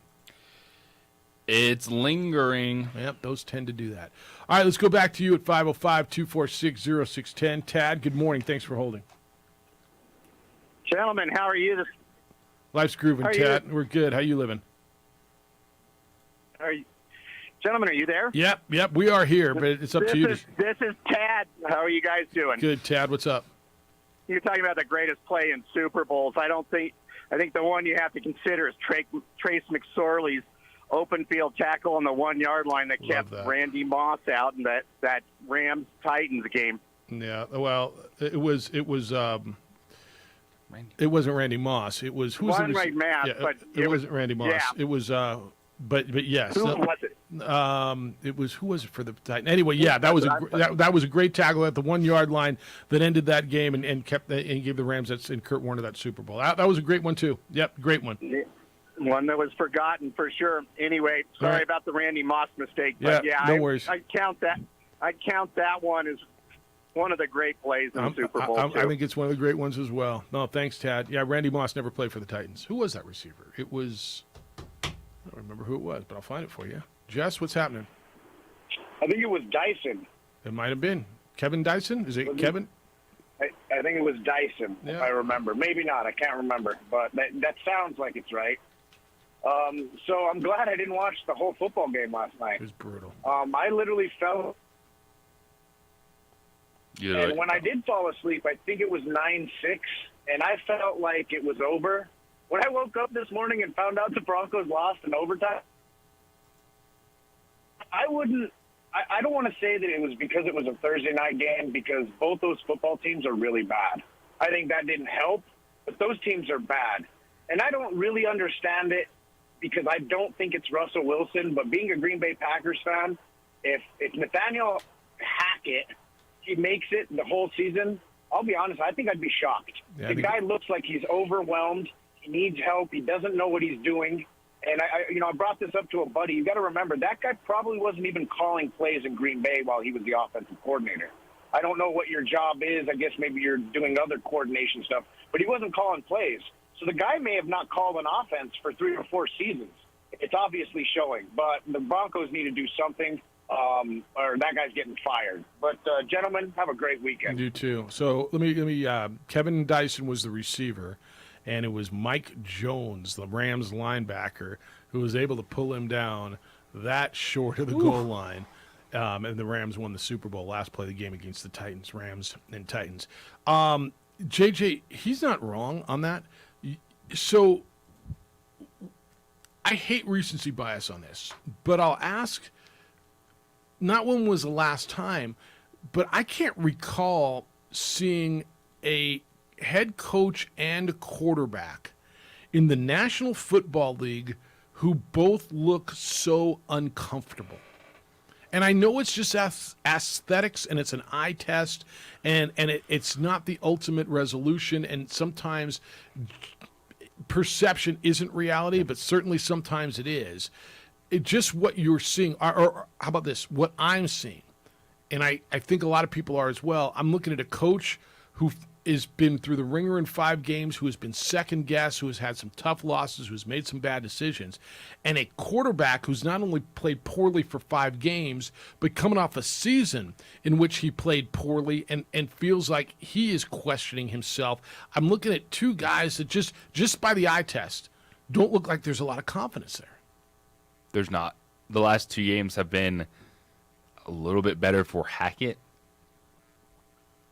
Okay. But the offense is going to struggle all year long. And so it's just going to keep compounding and piling on the offensive head coach that you just hired to bring in Russell Wilson. And you were not expecting this big of a learning curve getting a quarterback like Russell Wilson. It's crazy. I hear all the time about giving, I don't want retread coaches, give these young guys a shot. And normally, I watch Mike McDaniel's doing a hell of a job down in Miami. He looks in control, doesn't he? Mm-hmm. First-year coaches around the league. Give me another one. Brian Daboll with the Giants. Looks like he's in control. It shows you that there is no exact science to this. That there is, when you're going out, it's like hiring anything else, man. We talk about the draft and how inexact it is, and you can do all the Mel Kiper analysis you want, but it's a crapshoot. And don't tell me how you did the night after the draft or the morning after the draft. Tell me how you did 2 years later. That's how you're going to know. If you're hiring, I don't care what your business is, if you're hiring a cashier, an office manager, a sales manager, or a president, it's so inexact. You've got to hire someone, but they've got to do the job. And it's the same way with head coaches, right? You go out and you do your due diligence. I have no doubt that every organization, including the Denver Broncos, has a very thorough process of what they're doing when they're going through the interviews for a head coach. You go through what's your plan for this, what's your plan for this, what's your leadership style. You do your background checks. You speak with everybody, including his 3rd grade teacher, and like, I have no doubt. It just shows you how inexact this is, just like anything else. You've made a bad hire if you run a business, or you've been part of a bad hire that you've worked with, right? This is no different. It's just way more high profile. If the guy at your office or the lady at your office screws up, it's not on national TV, and we're not talking about it on radio the next morning, right? Yeah. But it's JJ, for everyone that hits, Jerry, for everyone that hits, like, you look at the Mike McDaniels thing and you're like, okay, that feels like it's working. When Sean McDermott got the job up in Buffalo, nobody knew who Sean McDermott was really. It looks like he's working. The Sean McVay thing the Rams. Well, now he's the boy genius and everybody wants a piece of that tree. It's just inexact, and sometimes it just doesn't work. And how many times have we talked about it?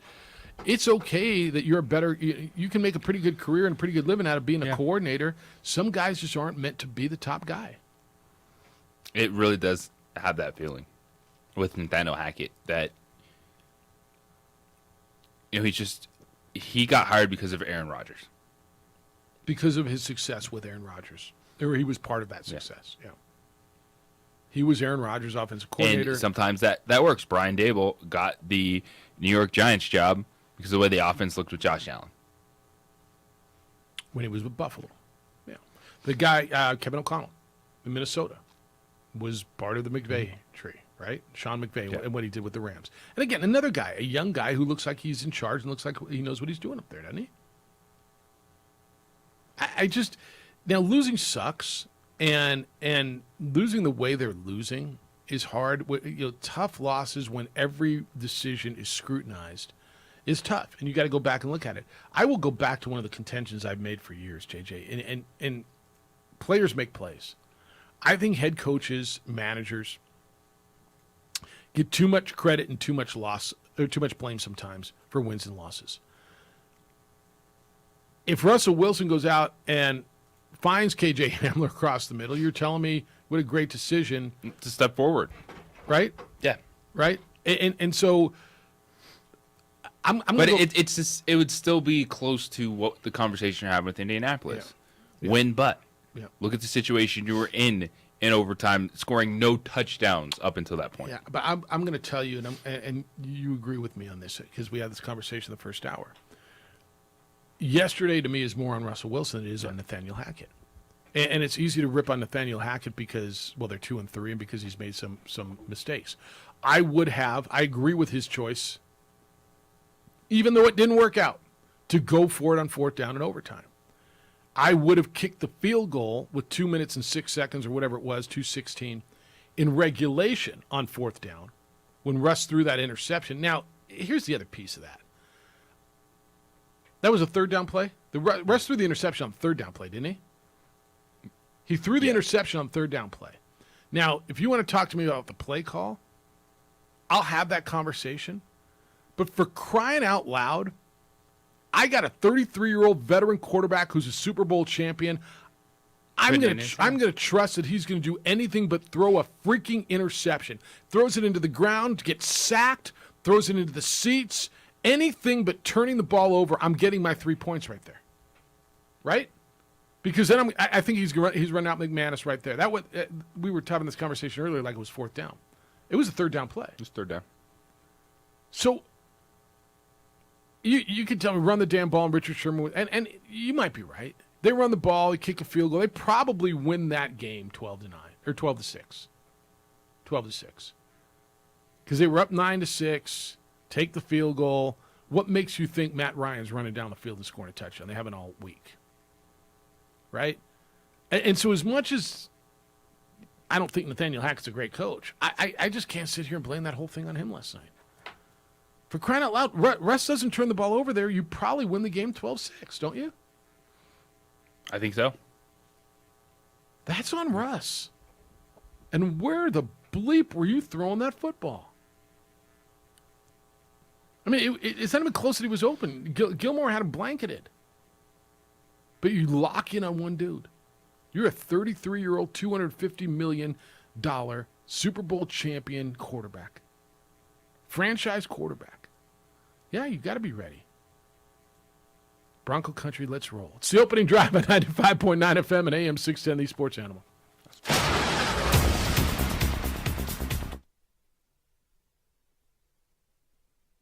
We would like to thank the following sponsors for making this broadcast possible.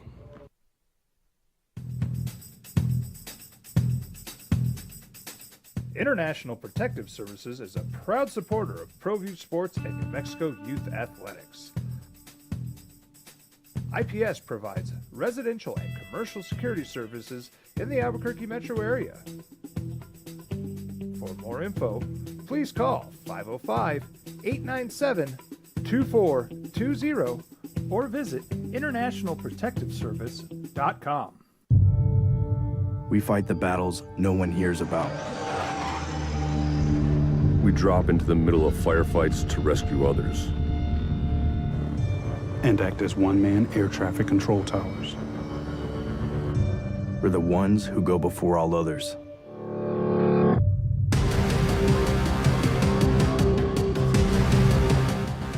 U.S. Air Force Special Warfare are proud supporters of ProView Sports.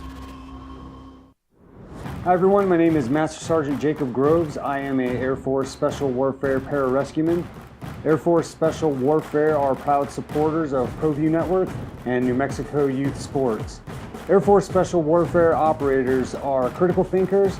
They maintain a high level of fitness, they take initiative, and they don't quit. For more information on Air Force Special Warfare, contact me at the number listed below. U.S. Air Force Special Warfare are proud supporters of ProView Sports. We would like to thank the following sponsors for making this broadcast possible. Everguard Roofing and Solar. For nearly 20 years, Everguard Roofing and Solar has been working with New Mexicans to enhance their homes and businesses. For all your roofing and solar needs in New Mexico, call 505-821-9543.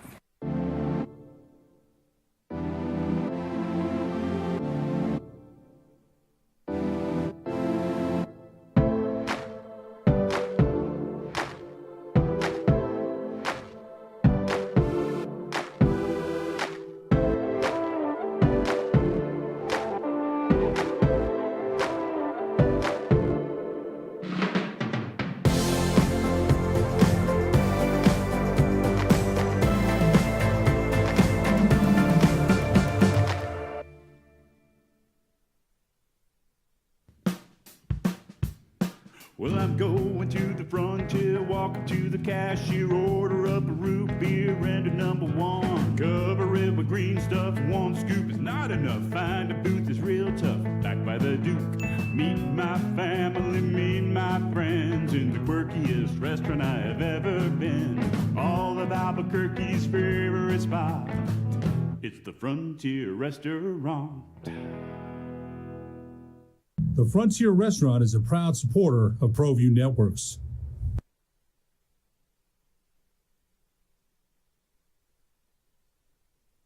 We would like to thank the following sponsors for making this broadcast possible.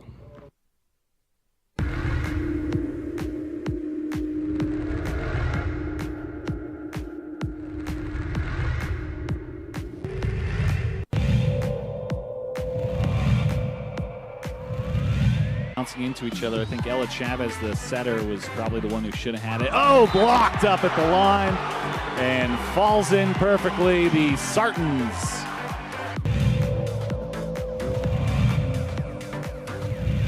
Pushing it across is Petrie. Meyer once again, Echerivel. Baker gets it off the block to Meyer. Echerivel, this time she just pushes it. And that one, she was there, was Perea, but it went off the foot.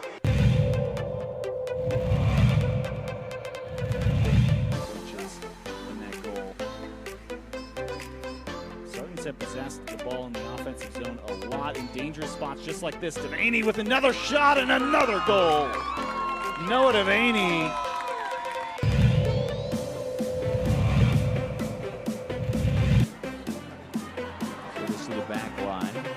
Baca. Oh, what a cannon. Del Greco with authority from the front.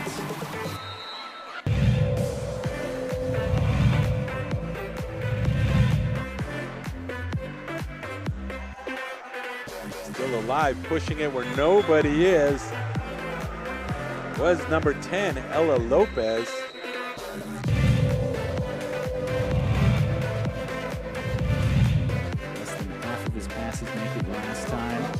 Successful so far. He's looking, and what's the route there? As Garris is in for a touchdown. And you said they're going to go to that over and over again. Yep. He had two options open there and a little post wheel on the left side, and the post was wide open as well.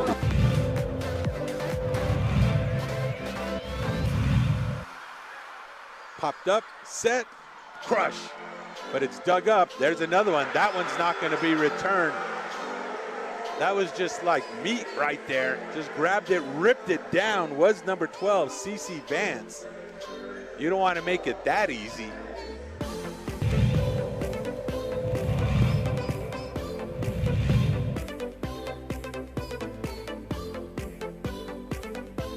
Curling ball towards the top, and it's in. Sandia Prep gets their first goal of the game. And it is a familiar face, Finnegan Saunders with the shot. And the Sports Animal. All right, 12-9 Broncos drop one last night in Denver to the Colts in, I don't know, bad football game. I screwed up the whole out, man. I was all fired up. All right, Bronco Country, let's ride. And I said, let's roll. Sorry. That's how much affection I have for Russ is Bronco Country, let's ride. JJ told me he ended his press, so it was super depressing. We just lost press conference. It's all on me. It's all on me. And then he went, what? Broncos Country, let's ride. He got up and left. I mean, who's wearing that shirt today?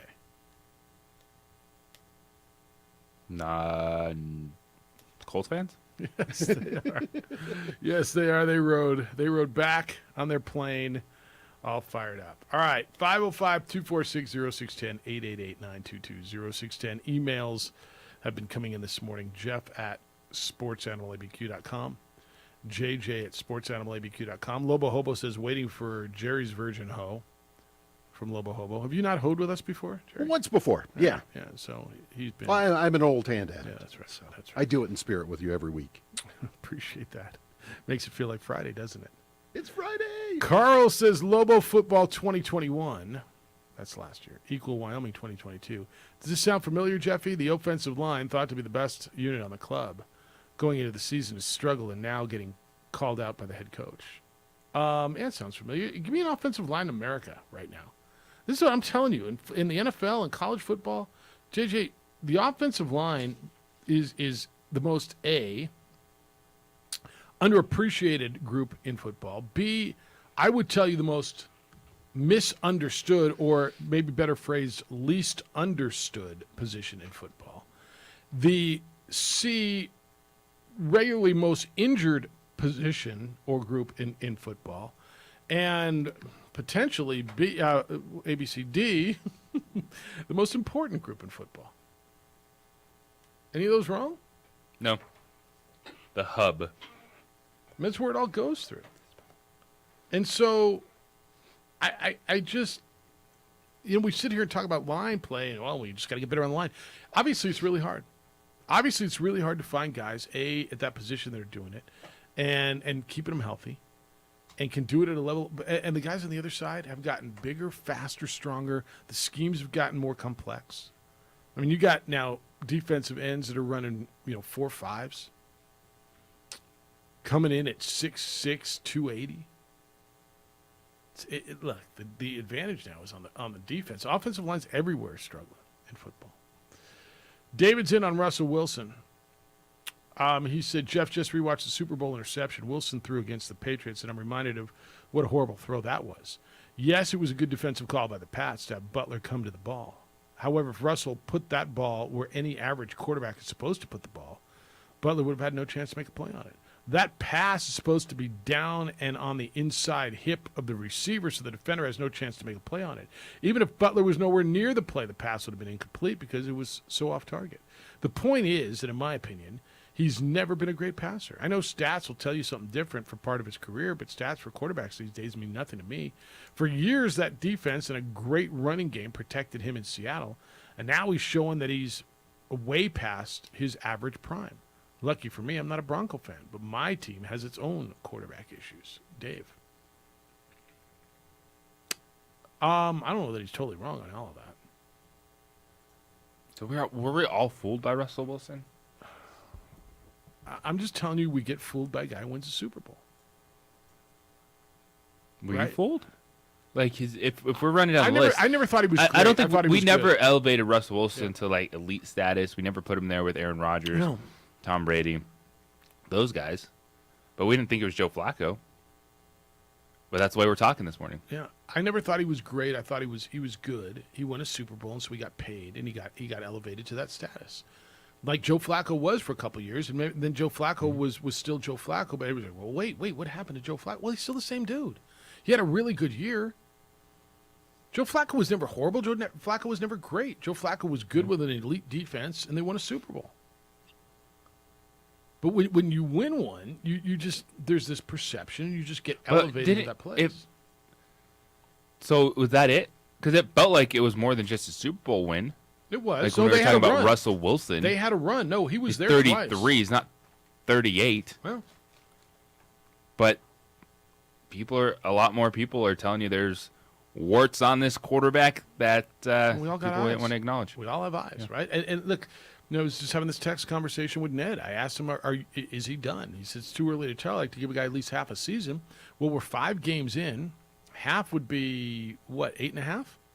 And we have all of last season to look at. I mean, I'm not ready to put him out to pasture yet, but, I mean, you almost got to start opening the door, don't you? He's got to figure this thing out. JD, good morning. Morning, guys. So this week I read an article. There's a publication called Saturday Down South, and they just talk primarily about college football, but they highlighted Zach Arnett at Mississippi State. Yeah. And it was interesting. He was talking about this was his first time away from Rocky since he was a player. He was a graduate assistant. He'd gone with him to San Diego State. But he was talking about Mike Leach's offense, and he said they only have usually 7 plays they go into a game with, but they have 70 formations that they run those 7 plays out of. And he said, so when they line up in defense in practice, he said it's something that he's not accustomed to, right? He said, so it's really helped his defense, him as a coach. Make him a better defensive coordinator. Yeah. But I thought that was interesting, one, that there was an article about him, but 2, that they have 70 different formations for those 7 to 10 plays. At most, they'll have 10 plays for a game. Yeah. But they try to keep it simple and make it 7. But 70 formations. Simple with 70 formations. For those of you who are not familiar, Zach Arnett, former Lobo, went to La Cueva High School and then came up with Danny Gonzalez and Rocky Long was a coach at San Diego State and is the defensive coordinator at Mississippi State, the former La Cueva Bear and Lobo. And Mike Leach, of course, the head coach of Mississippi State. And Zach Arnett's getting national love for what he's doing with that defense. Yeah. All right, man. Appreciate you, JD. Thank you. Yeah. No, that's good. Every time I watch a Mississippi State game, and they're on every week too, they show him, they talk about Zach. In fact, I had a former Lobo in my office yesterday, and there's a picture of Zach in the first New Mexico Bowl on the wall. I took a picture of him, and he sent it to him. That's another New Mexico Bowl alum, Jerry. That's what we're doing there. He has a chance, Zach does, because he's so young and he's got the resources to take that defense and evolve it and keep going, right? I mean, he's he and Danny really are Rocky's, wouldn't you say, 2 most high-profile proteges? Yes. Yeah. I mean, and Zach will be a head coach one day, I believe. I firmly believe that as well. All right, coming up at 9 o'clock this morning, we're going to talk Lobo football with Cody Moon.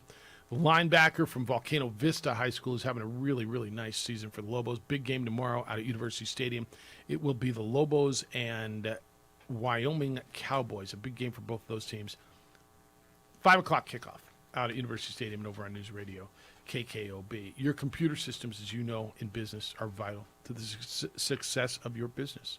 If they don't work well, nothing works well. Productivity grinds to a halt. And there's a lot that can go wrong, right? Network servers, remote access, there's hackers out there. You got to think about all of it. And as a business owner, you don't have time to be a computer technician. That's why ABQ IT is a name you should know. You want to know 3 things, don't you? You want to know your system's going to work. You want to know it's secure. And you want to know how much it's going to cost. ABQ IT has a business model with you in mind. They monitor your computers, they monitor your network, they keep everything operating smoothly, provide state-of-the-art cybersecurity to protect your entire operation, and it all is done at one predictable cost every month. Remember all those attacks locally? I mean, you've heard about them nationally. Bernalillo County's got attacked, Albuquerque Public Schools, shut down for days, up to weeks, cost them tens of thousands of dollars. Don't let it happen to you. And don't be naive thinking that you're not big enough for it to happen. They're out there looking at everybody. ABQ-IT handles all this. No more different providers for your internet, cybersecurity, and then when you need to buy new computers. One company, one affordable cost. Get a free assessment, see what ABQ-IT can do for your business. Visit abq-it.com. Let me give it to you again. abq-it.com. That's abq-it.com. No more worrying about your computer systems when you do business with ABQ-IT.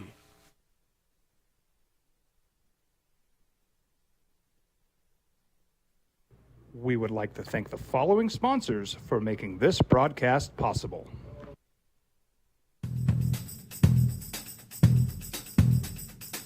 International Protective Services is a proud supporter of ProView Sports and New Mexico Youth Athletics. IPS provides residential and commercial security services in the Albuquerque metro area.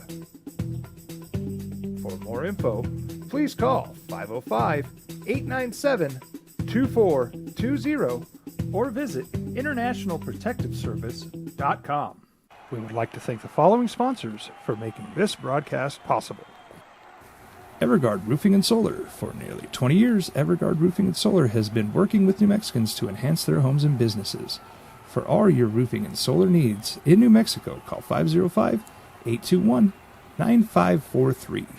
As a mom, I try to make the best choices for my family and our health. That's why I choose Western Sky Community Care. It's a Medicaid plan with quality health coverage and special benefits like Boys and Girls Club membership credit, additional dental benefits, and wellness and support programs. I decide which Medicaid plan is right for us. I choose Western Sky Community Care. Learn more about Western Sky Community Care by visiting discoverwesternsky.com today. Hi everyone, my name is Master Sergeant Jacob Groves. I am a Air Force Special Warfare Pararescueman.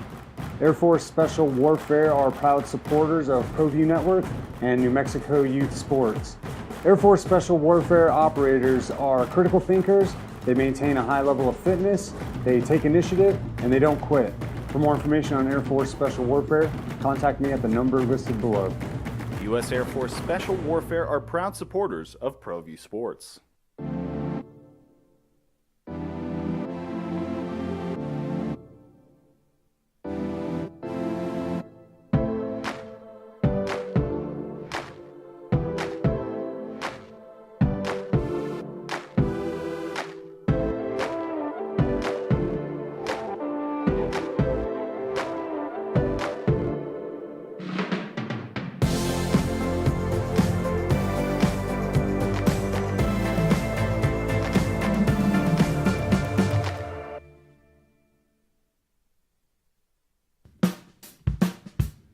Well, I'm going to the frontier, walking to the cashier, order up a root beer and a number one. Cover it with green stuff, one scoop is not enough. Find a booth is real tough, back by the Duke. Meet my family, meet my friends in the quirkiest restaurant I have ever been. All of Albuquerque's favorite spot, it's the Frontier Restaurant. The Frontier Restaurant is a proud supporter of ProView Networks.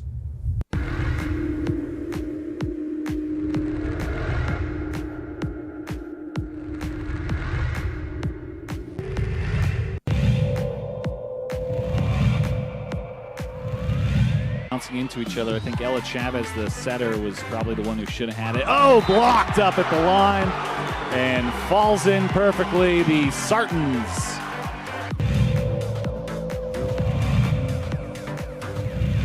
Pushing it across is Petrie. Meyer once again, Echerivel. Baker gets it off the block to Meyer. Echerivel, this time she just pushes it. And that one, she was there, was Perea, but it went off the foot.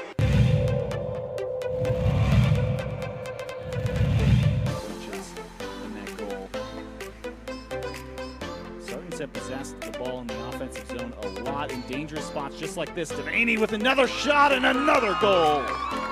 Noah Devaney.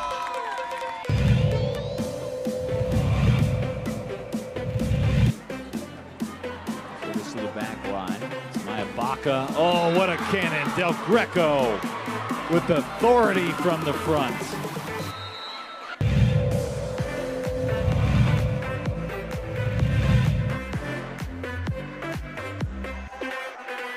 Still alive, pushing it where nobody is. Was number 10, Ella Lopez.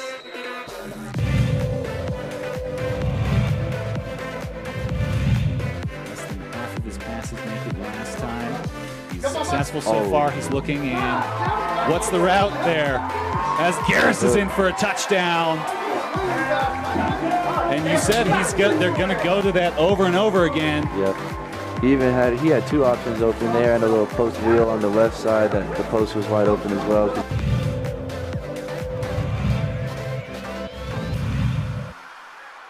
Popped up, set, crush. But it's dug up. There's another one. That one's not going to be returned. That was just like meat right there. Just grabbed it, ripped it down. Was not the sports animal. Oh, Jerry Friday today. Lobo football tomorrow out at University Stadium. 5 o'clock kickoff. 4 o'clock pregame show on News Radio KKOB. BB Juck and Jed Names. Or is that Ned James? Edward Abraham James. He likes Matt Ryan, too. You know that. Ned's a big Jared Goff, Matt Ryan guy. You can like Matt Ryan. Yeah. And understand he's not going to be successful in that setting right now. Come on, man. He was an MVP, went to the Super Bowl. I mean, all right. Get through some of these emails with you. And I can turn on my TV, Mr. Symbiota, last week with my rabbit ears and watch Grambling State and Prairie View A&M. I want to know why they can't find a way to show every Lobo football game on Lobo TV. Really? Okay, we've been through this. Sid, did you really find Grambling State and Prairie View A&M on rabbit ears? Where was that? On over-the-air TV. Really? You found that on rabbit ears? Really? You have rabbit ears? No, really. Really? Like, when was the last time you saw? Who even knows what rabbit ears are anymore? Well, we're showing our age, but well, I'm just reading it. You know what I'm saying? All right. Yellow card for Tom Paul Glazer. That's what the Herald calls the volleyball coach. Lobo volleyball lost last night to UNLV. Someone needs to take the challenge flag away from the coach. He wasted a couple early, leaving Lobo volleyball without any. So all he could do was cry to the refs, who finally got fed up and showed him the yellow card. Lobo volleyball wraps up a disastrous 1-3 homestand going into their bye week. Okay. Lobo soccer was a winner last night, JJ. 3-1 over Fresno State. 3-1 over Fresno State. Brace for Leilani Baker. Sorry, Katasigwa got on the board, kicking off a 4-game homestand with victory. That's a good one for them. Yeah. So nice way to start their homestand. Bourne says Broncos and Bolts. It's going to be a typical game, Jeffy. Chargers dominate but get no separation. Pumpkins trot out McMissitt with 3 seconds left for the 17-16 win. Really? Nope. You think that's how that's going to play out? Here's why this is going to be different. Curse of the New Mexico Bowl, by the way. Who's McMissitt? McMissitt. Oh, he's had a 9-year career. Pretty good kicker, New Mexico Bowl. Coming back to bite him now. Brandon McManus. What did he miss yesterday? He had a field goal blocked. He did have a field goal block. Oh. Yeah, it's all because he played here. That's a pretty good point. It's finally coming back to get him. Yeah, all those years later, if he didn't play in the New Mexico Bowl 9 years into his NFL career, he would have had that field goal block. No, that's a pretty good point. Here's the deal. You keep giving the ball back, like going 3 and out, like they do, the Broncos offense, to Justin Herbert and that offense. I mean, I know your defense is nice and it's going to get at him. You're going to get a little different results than you did last night. Way different.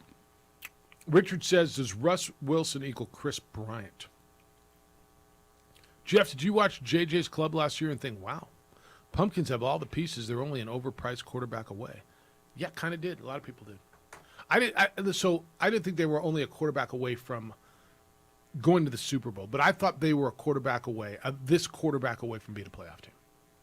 Or at least contending to be a playoff team. And now you're going to tell me everybody's contending to be a playoff team because, well, the whole damn league's 2-2, and there's so many playoff teams anyway. But, yeah, I thought they were a good quarterback away from being a good team. I bought that as well. And I figured Russell Wilson coming in, even if there was some step back in the roster overall, that's the type of quarterback that can help elevate things across the board offensively and make you very competitive in a tough division. And there's no light at the end of the tunnel right now. Yeah, we absolutely had that conversation. It wasn't just us. I mean, I think that's what the majority of the NFL world thought. And that's why they paid what they paid for him. I mean, not only did it cost them $250 million to pay him, JJ, they gave up 3 players, right? They gave up, I mean, whatever, Fant and Locke, and who was the third? The defensive tackle. All right. And they gave up their first round pick the next 2 years, their second round pick the next 2 years. Was it 5 picks overall?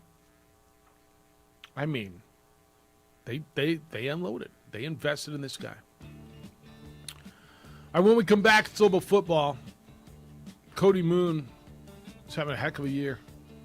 Sophomore from Albuquerque, New Mexico, Volcano Vista High School, second on the team in tackles. Got a big one coming up against Wyoming tomorrow. We're going to talk to Cody Moon, the Lobo linebacker, next on the opening drive. Glad you're with us on a Friday morning. Thanks for remembering you listened to 95.9 FM and AM 610, the Sports Animal.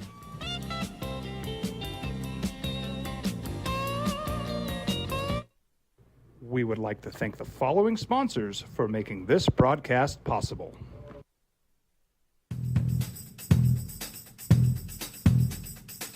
International Protective Services is a proud supporter of ProView Sports and New Mexico Youth Athletics. IPS provides residential and commercial security services in the Albuquerque metro area.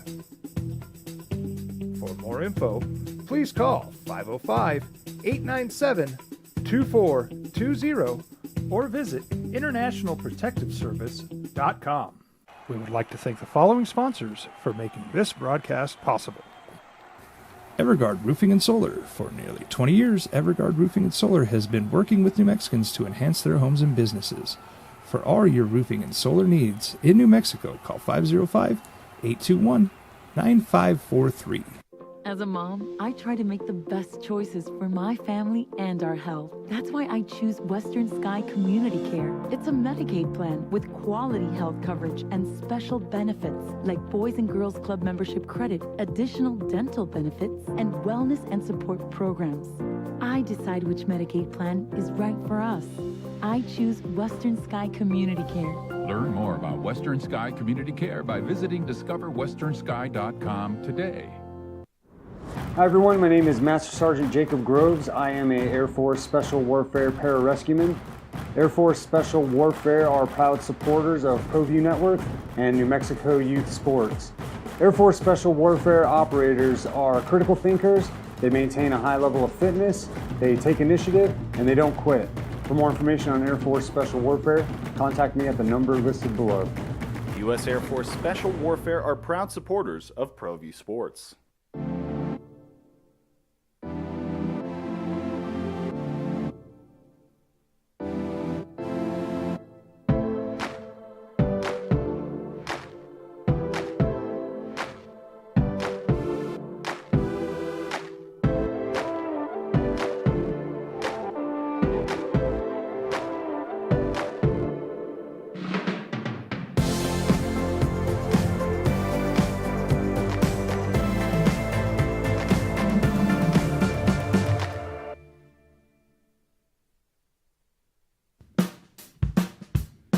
Well, I'm going to the frontier, walking to the cashier, order up a root beer and a number one. Cover it with green stuff, one scoop is not enough. Find a booth is real tough, back by the Duke.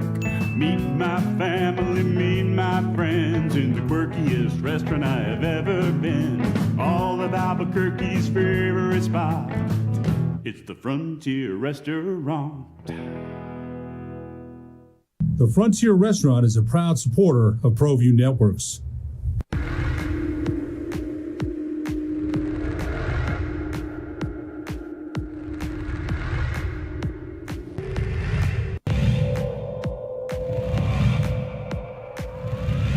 Bouncing into each other. I think Ella Chavez, the setter, was probably the one who should have had it. Oh, blocked up at the line and falls in perfectly. The Sartans.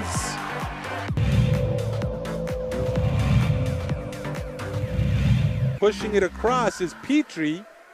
Meyer once again, Echerivel.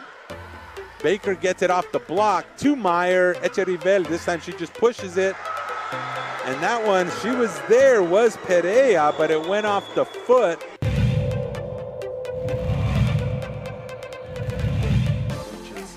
that goal. Sartans have possessed the ball in the offensive zone a lot in dangerous spots just like this. Devaney with another shot and another goal. Noah Devaney.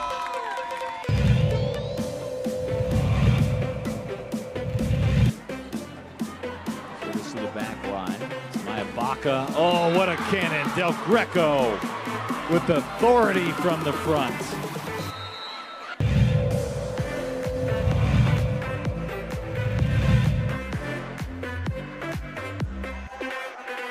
Still alive, pushing it where nobody is. Was number 10, Ella Lopez. Now, voted the best sports show in New Mexico for 5 years running. Don't sweat the technique. This is the opening drive with 3-time New Mexico Sportscaster of the Year, Jeff Symbieta, and JJ Buck. Big one out at University Stadium tomorrow, Lobos and Wyoming. Cowboys coming off a loss last week in San Jose. Lobos coming off that tough one in Vegas. Big one for both of these clubs. 5 o'clock kickoff. 4 o'clock pregame over on News Radio KKOB. It's the opening drive. Jeff Symbieta and JJ Buck. Defense for the Lobos has been spectacular. Really, really good. And one of the guys leading that defense is a sophomore linebacker from Volcano Vista High School.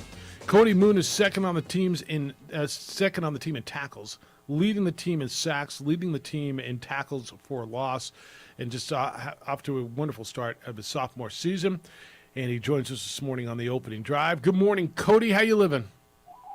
I'm doing good. I'm actually calling in here from a hot air balloon this morning. Are you really? How's the crowd? Yeah, Are you up in the air? Are you down on the ground? Where are you? I'm up in the air right now. I don't know that we've ever had anybody flying in a hot air balloon calling in. How's the view up there? I mean, is this your first time? Have you done it before?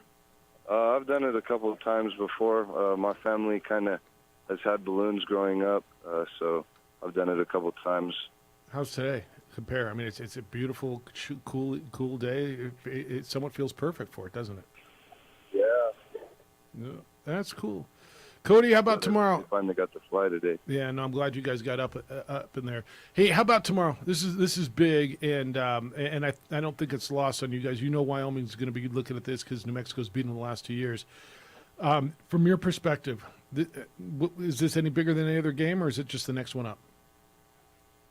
I mean, in my eyes, it's just the next one up. Every football team is the same. Every football team can be beat, but you also got to give every football team their respect.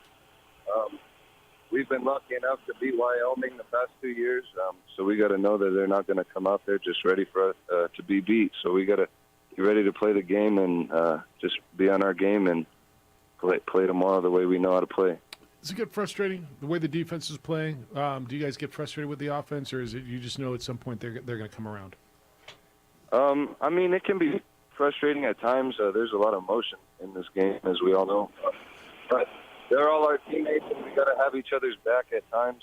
There's times that we're down, and they got to pick up for us, and when they're down, we got to pick up for them. Last week against UNLV, they were able to give us a 17.0 lead, and we weren't able to hold that up for them. So that was us not able to do our part, and they haven't been able to do their part. But as soon as we're both able to get on our same page, I think we'll be able to get on a pretty good winning streak. Lobo linebacker Cody Moon joins us from high above the Burque. He is in a balloon right now as they go across the sky during Balloon Fiesta. Cody, for you, your intensity, your drive, where does that come from? Because it's something that you brought to campus from Volcano Vista. So where did that drive, just that work ethic, come from your growing up and being on the football field? I think it's all from where I learned to play football, how I was raised. I was always raised by my mom and dad to work hard in everything you do. And since I love to do it, there's no reason to not work hard at it. Playing football growing up, my coaches always taught me to play hard and play as fast as you can. So I think just learning that throughout the years, I've been able to excel. And with this defense we have, you've got to play fast and you've got to run to the ball or else it won't work. So me learning that growing up, I've only been able to excel, I think, with this defense. What was it like for you? You step on campus, 2020 was obviously crazy. It ended up being a redshirt year for you, but then finally getting on the football field last year, what were the biggest things that you learned in year one as a Division I player that now this year are coming easier to you? I think some of the things that I learned was you got to play a little bit faster and you got to play a little more aggressive. These guys are a lot bigger than they were in high school and a lot stronger. And like we all know, I'm undersized. I'm playing linebacker at around 200 pounds, so I got to be able to use my speed. So that first year opened my eyes to using my speed and also getting my strength up to be able to use my hands and get off blocks the way I need to. Lobo linebacker Cody Moon is with us this morning. All right, so you talked about emotion, you talked about being aggressive. There was the play last week, and Coach Gonzalez talked about it in the press conference on Tuesday, where you were flagged for a hit on the quarterback. Whether it was late or not, it was flagged, and so it was. And then you get the second penalty because of the emotion and the talking. What did Coach say to you after that? How did that go? And he says you got to learn from it. What do you learn from a situation like that? Like I said earlier, a lot of emotion in this game, so big plays happen, and I think what I could have changed from that situation is me and Deion Hunter, my buddy, we could have easily went over to either the middle of the field back for the next play, or we could have went to our sideline and celebrated over there. But like I said, emotion, all that was in effect when we were on the sideline, so we celebrated on their sideline. That caused some havoc that didn't need to be caused if we would have celebrated in another spot. Yeah, so just get out of there is kind of it. You got the hit and take the flag and get out of there. How about this defense? Exactly. Guys who have played in this defense for years, they talk about how fun it is to play in this defense. When somebody asks you, what is a Rocky Long defense like, what do you tell them, and how do you explain the fun that it is? Could you repeat that question? Yeah, Sorry about that. Yeah, just talk. How fun is it to play in this defense? This defense that Rocky Long's devised and playing for him and in this defense. Oh man, it's pretty crazy. Most defense are more of a gap control defense. You kind of got to hold down what your responsibility is, and in this defense, yeah, we have our responsibilities, and if you don't do that responsibility to the T, the whole defense won't work. But it's all blitzing. We rarely have a defense where nobody's blitzing and everybody's just saying in one spot. If linebacker safety isn't coming off the edge, then there's some D linemen twisting somewhere in the box. So there's always somebody moving, and I think that's what makes it so hard to block. Cody, do you feel a change now with Danny coming in, the amount of local kids on this roster? You played at Volcano Vista. You saw the challenges that the Lobos had, but Danny coming in, just the feeling from high school football players to now local guys on this team being Lobos. Yeah, I mean, obviously I didn't experience it before Coach Gonzalez since I was still in high school, but I do see a lot of local kids, and I do hear Coach G talking about how he wants to bring local football, New Mexico high school football up, and I do see a change in that. There is a lot of New Mexico players on the team that I don't think were there before, and I think that a lot of walk-ons are given more respect than walk-ons have the vision of getting. So I think that that's a big thing that Coach G's done a good job with. Is there more pride because you're a local guy? Do you think it means more to you to win here at New Mexico because you're from here? It's cool being local. I like to put on for my city. I'd like to put New Mexico football on the map. I think New Mexico football is under-recruited to begin with. So I think me being able to do this and come as a walk-on just shows that other players that obviously might be down on themselves because they can't get a full-ride scholarship out of high school, they can still play football and at whatever level they want. They believe they can do it. Cody Moon's up in a hot air balloon. It is Balloon Fiesta. I want to ask you one more thing. The game at LSU, and I hear all the time, well, the guys love to go play those games. They love to be in that atmosphere, and then you come back and you got beat the way you got beat. What's that experience like? When you look back on it, is it one of those things where that was really cool to go, or it really sucked to get beat like that? Or both? Yeah, I mean, I hate losing, so I'd rather win than lose any day. So losing like that obviously hurts me, but we shouldn't expect to lose like that no matter what team it is. We should always expect to win, always think that any team we play is beatable no matter what conference, no matter what it is. And obviously, us on the team were the only ones that believed that we could win that game. Obviously, it didn't happen, but it's a learning experience, so we just got to keep getting better, and hopefully within the next few years of building this program, we can come up on top on one of those games. Right on. How is it up there? Is it cold up there? How's the flight? No, it's pretty nice. It's actually getting kind of warm. Where are you guys at? We're around Paseo, I think, or maybe that's Alameda. Yeah, second and out. All right, land safely, man. Appreciate you spending some time with us. Enjoy the flight, and good luck tomorrow. We'll see you out there at University Stadium. All right, sounds good. Thank you guys for having me. Be well. What's more local than that? Cody Moon in a hot air balloon during Fiesta, kid from Volcano Vista playing linebacker for the Logos. Cody Moon, hot air balloon. I mean, he's in a hot air balloon. Bamoon? Shalom. Yeah. It's kind of cool, actually.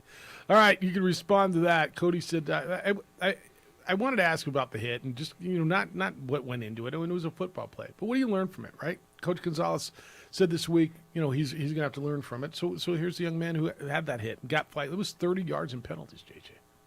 Got bailed out by an interception. Yeah. But it was 30 yards in penalties. It's that line. That's what Danny Gonzalez talks about, playing on the edge, that fine line. And that was that fine line play. Quarterback on the sideline, blew him up. All right, got the flag. You just can't get the second one. Yeah. 505-246-0610. I'll get you some emails and reset for you. We'll get back into the Broncos game if you want. 12-9. They lose last night. Lobos tomorrow. I'm going to go through the Mountain West schedule, and you get a look at what's going on in the conference as well. It's the opening drive on 95.9 FM and AM 610, the Sports Animal. Telling it like it is. We would like to thank the following sponsors for making this broadcast possible. We fight the battles no one hears about. We drop into the middle of firefights to rescue others. And act as one-man air traffic control towers. We're the ones who go before all others.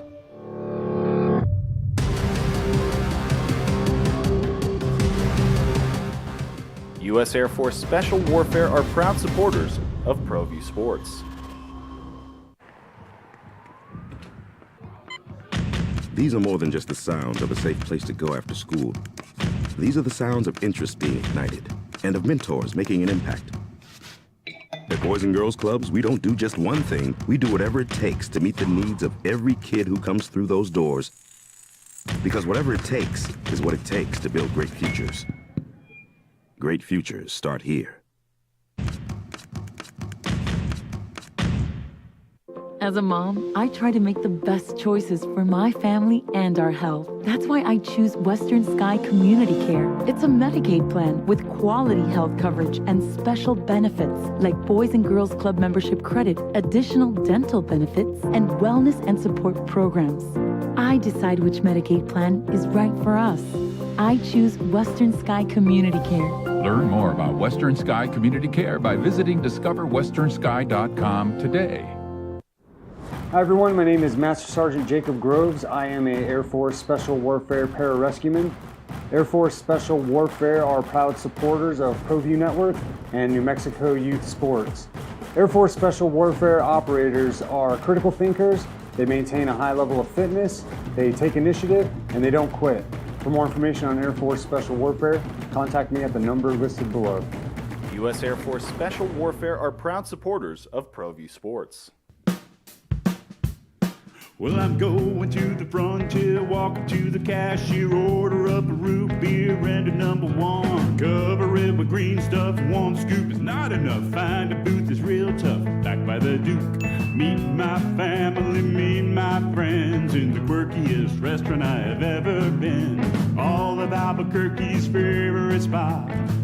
It's the Frontier Restaurant. The Frontier Restaurant is a proud supporter of ProView Networks.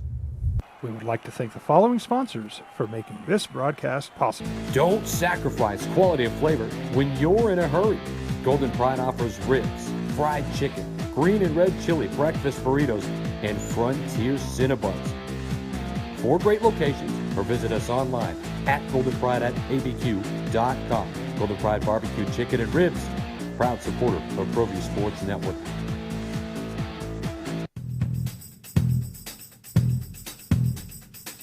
International Protective Services is a proud supporter of ProView Sports and New Mexico Youth Athletics. IPS provides residential and commercial security services in the Albuquerque metro area. For more info, please call 505-897-2420 or visit internationalprotectiveservice.com. We fight the battles no one hears about. We drop into the middle of firefights to rescue others. And act as one-man air traffic control towers. We're the ones who go before all others.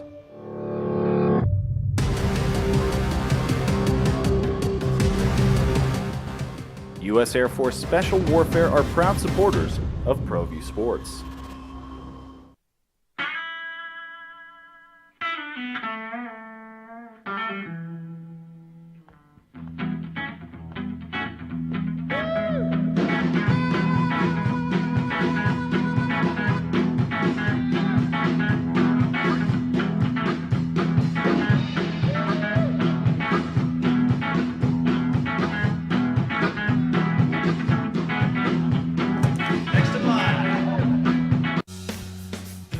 Mountain West schedule starts tonight. I got an email. Says it's from Dan. Says Jeffrey, Nuana Maria, and Gerald. Is tonight the Mountain West Conference Pacific Division Championship game? Might be. Colorado State, Nevada, certainly not it. That is the Jay Norvell Bowl. Nevada's a 3.5-point favorite. That's an FS1 game. Boy, how about that on FS1? That's at 8:30. Also 8:30 tonight. UNLV San Jose State in California. Rebels are 4-1, 2-0 in the league. San Jose State 3-1, 1-0. San Jose State's favored by 6.5 points. Does that feel like? That feels like a lot, doesn't it? I mean, doesn't it feel like UNLV's? My initial reaction is go Rebels in that one. So was mine. Air Force will be at Utah State tomorrow evening at 5. Wyoming's here at New Mexico. 7:45 tomorrow night on FS1. Fresno State, Boise State in Idaho.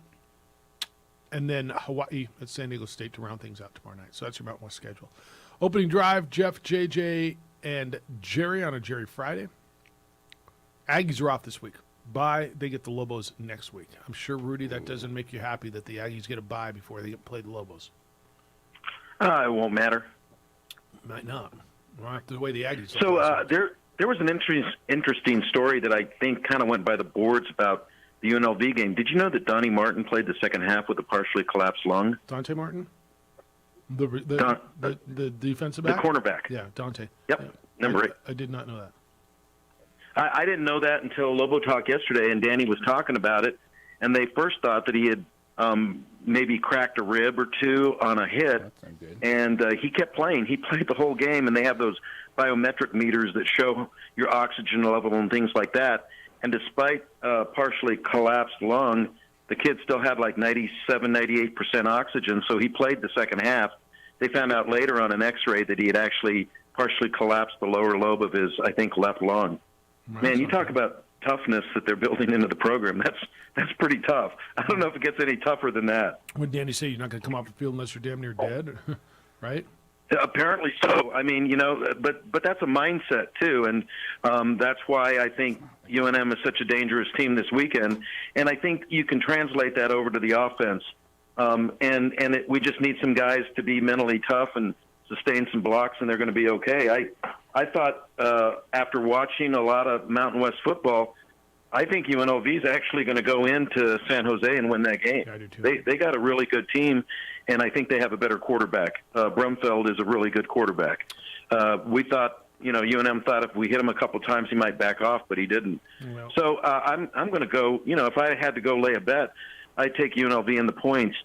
Finally, tomorrow they're going to honor the members of the helicopter Metro 2 that tragically died in that crash trying to help. Yeah. So if you need another reason to go to the game, that's a good reason to go to the game. It's Heroes Day. Let's go out there and honor all these people, first responders and people like that put their life on the line every day for you and me. Got it. No, thank you. I did not know the story about Dante Martin. Did you? No. It sounds uncomfortable. It sounds fortunate. Luckily, that's something that didn't become more severe, because that's also really scary. It's like, hey, toughness, yada, yada, but we're also talking about not trying to die during a game. Yeah, let's not do that. Carrie, good morning to you. Hi, Carrie. Good Friday. Oh, that's Terry. Terry. That's Terry. Yeah. Jayhawk Terry. Yeah. Jerry, not familiar. That's Gary. With the segment. Harry. That's Gary, for crying out, Larry. Jerry. What the hell's wrong with you, Mary? Barry, Jerry, wherever. Obviously, thoughts and hugs to Addie, Austin Ballou, May, cross country, little kickers, everything go well this weekend. Up north, it's Rock Chalk Oktoberfest. Game day coming to Lawrence tomorrow. Like I said, first time in forever. Next Friday, Shaq is making an appearance at Late Night in the Fog. Yes, we're not as fortunate to have Hoser, but we'll have to settle for Shaq making his guest appearance up there as they drop the national championship banner of those Kansas City Jayhawks. That's so freaking funny. Yeah. And then, unfortunately, it's kind of a wince because, yes, it was 13 years ago. Now, I imagine JJ saying that was a long time ago. Jeff, you've got a few years on you, and, yes, 13 years can be a long time. But, yes, they were 5-0 then and proceeded to lose their next 7. And I guess they would be underdogs in their next 7 this year. But hopefully they put it away. There's supposed to be a big announcement today up there. They're trying to sign Lance to a long deal, see if it comes through or not, because I know Wisconsin wants him really bad since that's where he's from. Yep. But, who was the coach 13 years ago? Was that Mangini? That Mangino, yeah. Mangino? From that standpoint, yeah. So they were 5-0. He kind of knew he was on the outs. That's where I got an inside ESPN, because I got a text that afternoon from my son saying, headed to a meeting, coach getting fired at the end of the 09. He was not a good person. And, then 10 minutes later, it came up on the bottom of ESPN, Mangino out at Lord. And they did. My son said they should do a 30 for 30 on how to really screw up a football program, because it became the old AD hired Turner Gill. The new AD wanted to hire somebody, so 2 years later he fires Gill, brings in Charlie Weiss, and it just, the numbers just dropped and dropped. And Weiss had, he did not relate to college kids whatsoever. So, yes, they went down and down and averaged, 2 wins forever and a day. But life goes on. I continuously wore my KU football shirts and everything, so hopefully they do. It would be great if they won tomorrow and were first team in, bowl eligible. But the story, things up and down. We'll be tomorrow out there at University Stadium. Good. Hoping that the Lobos can do it, and whether who cares how many people are there, they will enjoy it, and hopefully they find can a way to get a win. That's right. All right, enjoy tomorrow, man. Go Jayhawks. Good to hear. All righty, take care. Rock you guys have a chalk. great weekend. Big KU football fan now. So they're 5-0 and they're 6.5-point dogs at home against TCU, who by the way is 4-0. That's a good football game tomorrow.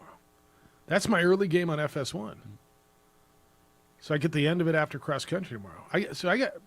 Look at the Big 12 games tomorrow in the early window. Actually, all of them. TCU, Kansas, and Texas OU in the early window. the 10 a.m., the big noon games. And then at 1:30 our time, Tech and Oklahoma State. Dang. Big 12 got interesting, didn't it? It did. I'm all about Kansas this year. That's my favorite story in college football this year. Kansas Jayhawks being 5-0. By far my – but they come through some coaches. Turner Gill, Charlie Weiss, Mangino. Evidently wasn't a good guy. All right, here's one for you. Russell Wilson equals Chris Bryant, JJ? Did I already ask you this one? Yes. All right. Does he equal Chris Bryant? The Rockies went out No, it's not as bad as signing as Chris Bryant.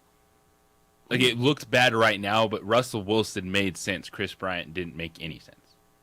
Because it was one piece of a bad club. Yeah, that was a lot of money to go out and spend on him. All right, there's video out now. TMZ got it. You turned me on to it. Of Draymond Green. So now that there's video, JJ, the video of Draymond dropping his teammate Jordan Poole in practice.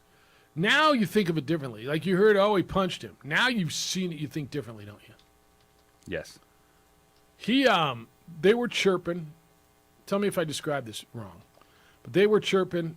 It was practice. Draymond was over in the corner. Walked over, got right in Jordan Poole's face, kept walking, invaded his space. And Poole pushes him away with two hands, and Draymond just, right cross to the chin and drops him. Then he jumps on him. Is that a fair description? That is a fair description. You're the Warriors. You got to do something. Dude, you got to find Draymond. This is ridiculous. Right? That can't be okay. There's altercations. Like, you expect the pushing, like Jordan Poole, pushed him. Yeah. And maybe Draymond Well, would he shove. should have pushed him. Dude was in his space. But here's the thing. If you're Jordan Poole, you do a little shoving, you're expecting one of those things. Right? You're not expecting your teammate to knock you out, hit you clean with a right hook. And that's what Draymond did. We're talking about And then everyone's going to be like, and I've seen it, you're going to put your hands on someone else, you best be ready to throw.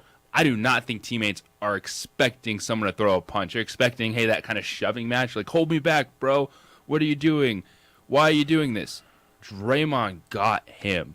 Wound up. So and then who the heck does Draymond Green think he is? Right. That he can just go around knocking out his teammates, and that's okay because he's the leader of this team? Slow-mo is brutal. So you put your hands on me first. I don't know. Okay, but if I have my hands at my side, but if I walk into you and chest bump you and push you backwards, is that not considered putting my hands on you? This whole don't put your hands on me, man. You put your hands on me first. Dude's standing there, and I walk up to you aggressively and walk through you, put my chest into you. I didn't put my hands on you, but I put my chest into you. Is that not putting my hands on you? Tell me what the difference is. Well, he didn't put his hands on him. He was expecting that maybe this will be a little pushing match. That's right. And somebody's gonna break. We're gonna scream at each other. Not Draymond just to go, boom, good night, son. And he turned on him too. They tell you with a golf swing you got to get your body into it. You got everything. And he into it. didn't. Like as you said, he hit him. And then went after him again. Then he jumped on him. Yeah. It's unbelievable. So who is this now? Jake Paul says I'll give Draymond $10 million to box. Jake Paul wants part of that now. That'd be interesting. How do you handle that one? What? If you're Steph and Clay, you're just like, you can't do it, dude. You got to bring him in the room and you can't. What are you doing, man? We already let you yell at all these dudes. You can't do it, dude. That's crossing the and act line. like you're the best player on this team. Yeah, no, you've crossed the line. Like man. you can't be doing this. You can't. What? You're gonna turn on me? You're gonna take his side? Ain't no sides, man. You can't do that. If you want to, if you're having a disagreement in practice, who do you? That's assault, bro. Now it's on video. That you can't do that in the workplace or in America. You do it in sport. You can do it in sport, so it's okay because it was on a practice court. You weren't mad at Aaron Donald. Did he hit anybody? He's swinging helmets. Yeah, he was, but he didn't hit anybody. But he was. You pissed. don't know that. I wasn't happy with Aaron Donald. You think this is the same as Aaron Donald? Yes. Really? Yes. Walking Same concept. right up to a dude and just popping him in the face. Fight. It's a fight. This one's worse because he connected. It is. 505-246. Wait till you see this video. Adrian, we'll pull it up when we come back. It's on TMZ's site, Adrian, if you want to pull it up for those of you watching on ProView. When we come back, we'll show it to you, courtesy TMZ Sports. But it's real. International Protective Service watches my home. IPS. They watch hundreds of thousands of homes and businesses across our city. Why? Because they are really good at what they do. They can offer you highly trained armed guards or 24-hour patrols, protecting your home, your business, because the bad guys are out there in increasing numbers, unfortunately. Property crime is on the rise. Officer shortage continues. And IPS protects what you have worked so hard to build. Don't let some bad guys come in and ruin what you've worked for so long and so hard to build. Call IPS and have them protect it. If your alarm goes off, they're there within 5 to 7 minutes. In fact, they can install an alarm system for you. They have wonderful vacation policies. You're out of town, they come by a number of times a day, pick up mail, move the garbage cans to the curb and back. If there's a package that's dropped off, they'll hold that for you. Call IPS, see what they can do for you. Keep the bad guys away. Committed to our city and to your protection. IPS's phone number is 505-897-2420. That's 505-897-2420. Or online at ipsglobal.com. Getting by is getting expensive. The sports animal wants to help. It's the 25K payday. Listen hourly weekdays from 8 a.m. to 5 p.m. for the national keyword. Text it to 95819 for your chance at $100 and possibly our $25,000 grand prize. Get all the details at sportsanimalabq.com. Brought to you locally by Fiesta Kia on Lomas. Online at fiestakia.com. The 25K payday on 95.9 FM.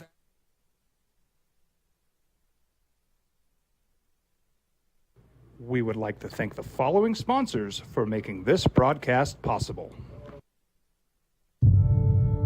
We fight the battles no one hears about. We drop into the middle of firefights to rescue others. And act as one-man air traffic control towers. We're the ones who go before all others.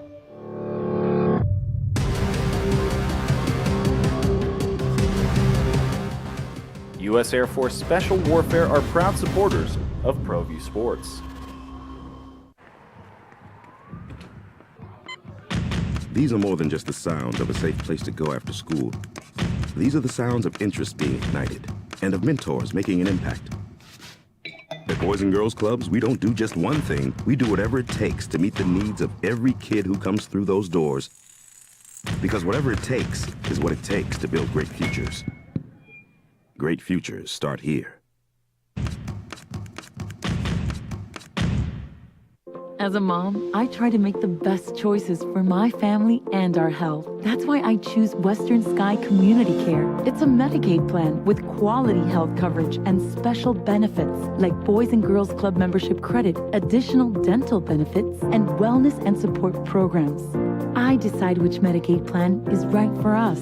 I choose Western Sky Community Care. Learn more about Western Sky Community Care by visiting discoverwesternsky.com today. Hi everyone, my name is Master Sergeant Jacob Groves. I am a Air Force Special Warfare Pararescueman. Air Force Special Warfare are proud supporters of ProView Network and New Mexico Youth Sports. Air Force Special Warfare operators are critical thinkers. They maintain a high level of fitness, they take initiative, and they don't quit. For more information on Air Force Special Warfare, contact me at the number listed below. U.S. Air Force Special Warfare are proud supporters of ProView Sports. Well, I'm going to the frontier, walking to the cashier, order up a root beer and a number one. Cover it with green stuff, one scoop is not enough. Find a booth that's real tough, back by the Duke. Meet my family, meet my friends in the quirkiest restaurant I have ever been. All of Albuquerque's favorite spot, it's the Frontier Restaurant. The Frontier Restaurant is a proud supporter of ProView Networks. We would like to thank the following sponsors for making this broadcast possible. Don't sacrifice quality of flavor when you're in a hurry. Golden Pride offers ribs, fried chicken, green and red chili breakfast burritos, and Frontier Cinnabons. 4 great locations, or visit us online at goldenpride@abq.com. Golden Pride Barbecue Chicken and Ribs, proud supporter of ProView Sports Network.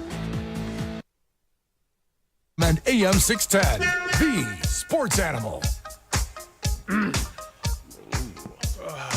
Jerry Friday. Got your funky bus fare. Wow.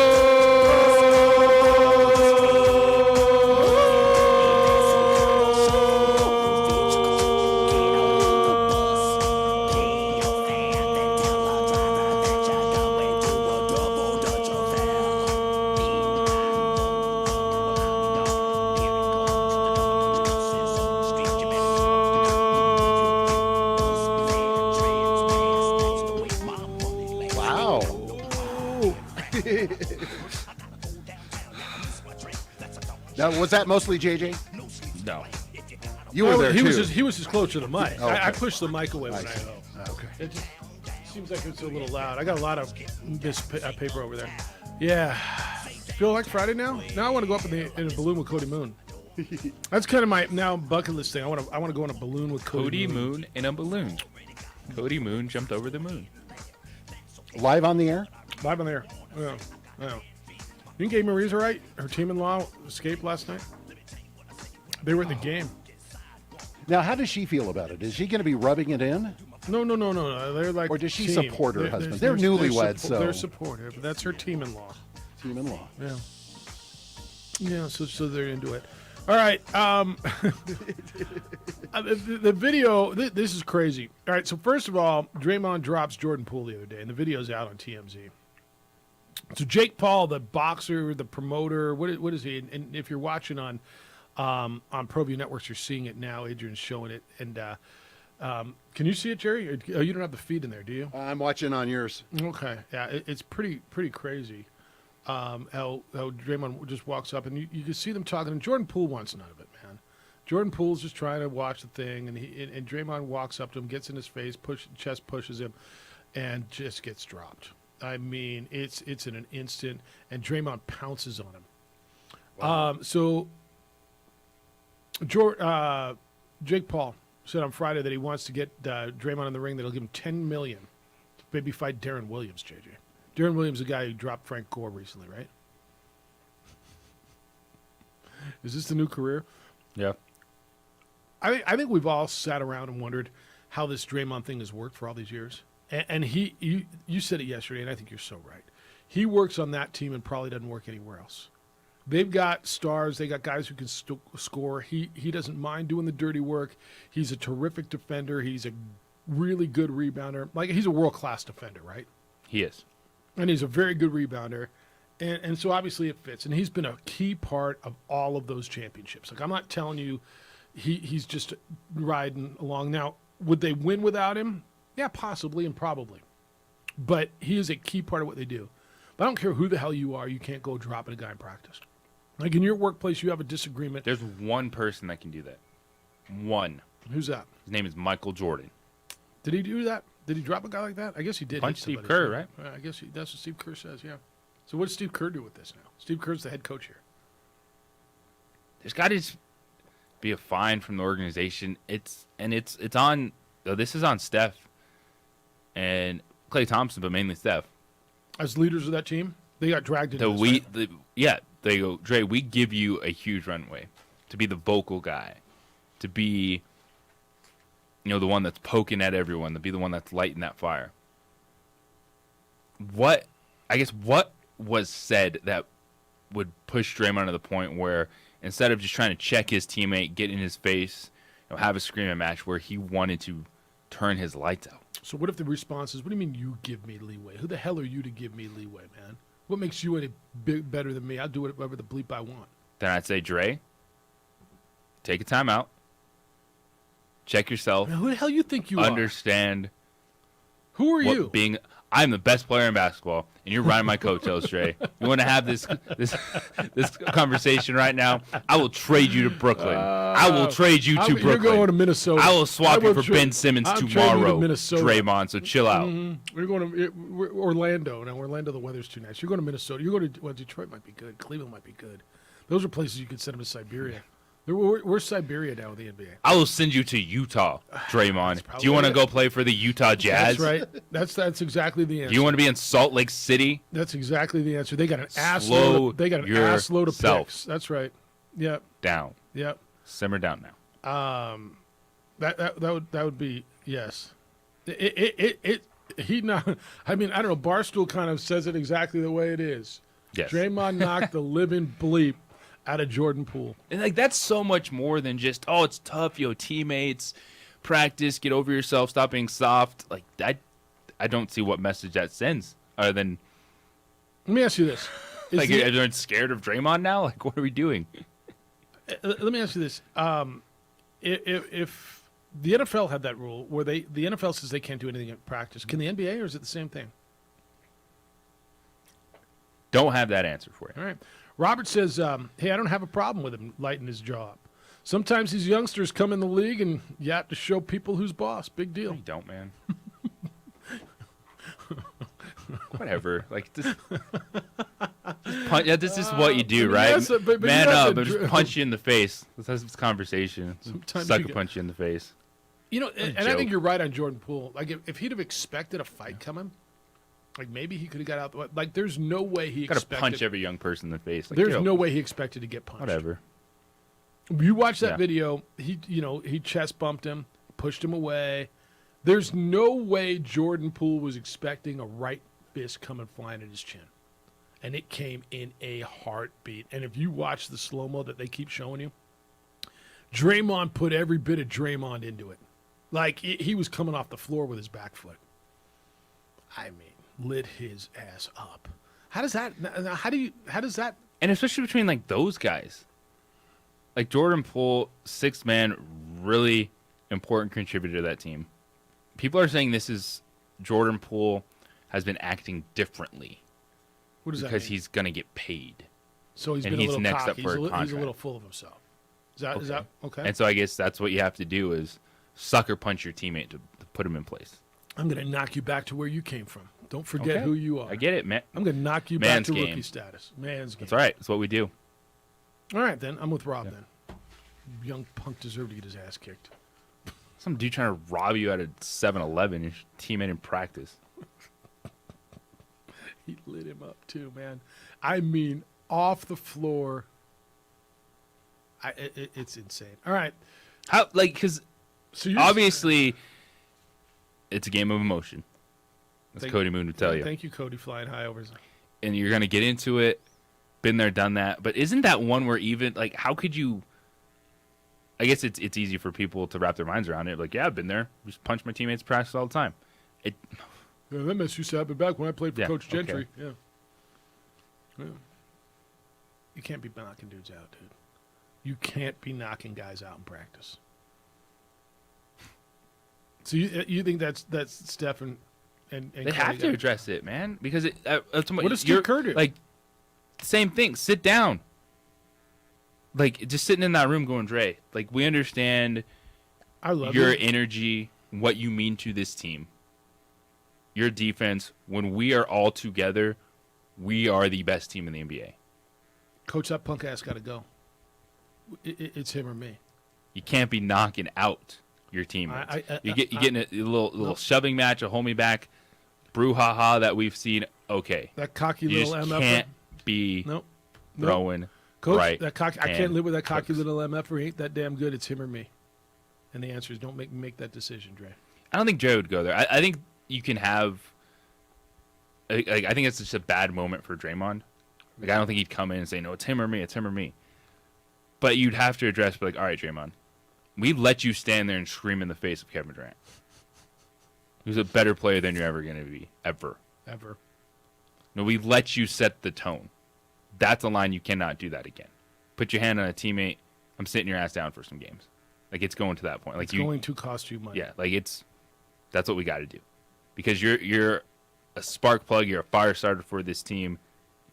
The Warriors do need that, but you ain't that dude that can just be knocking out teammates. So I know there's a bunch of coaches who listen to this show. Have you ever, in your practice, had a guy?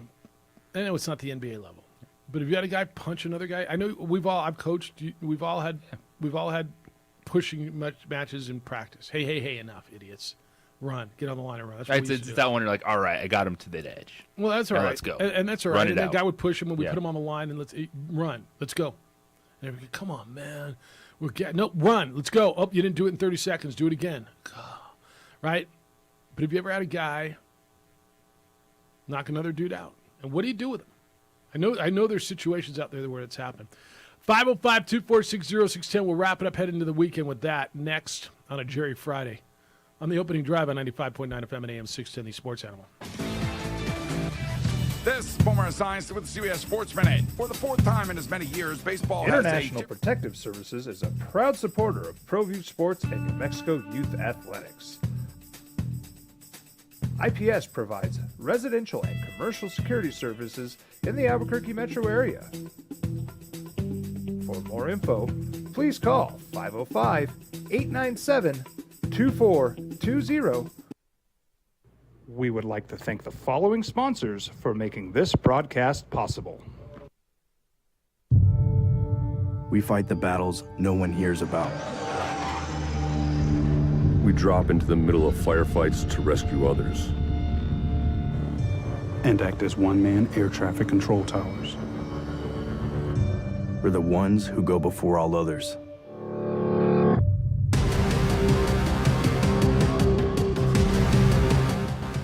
U.S. Air Force Special Warfare are proud supporters of ProView Sports.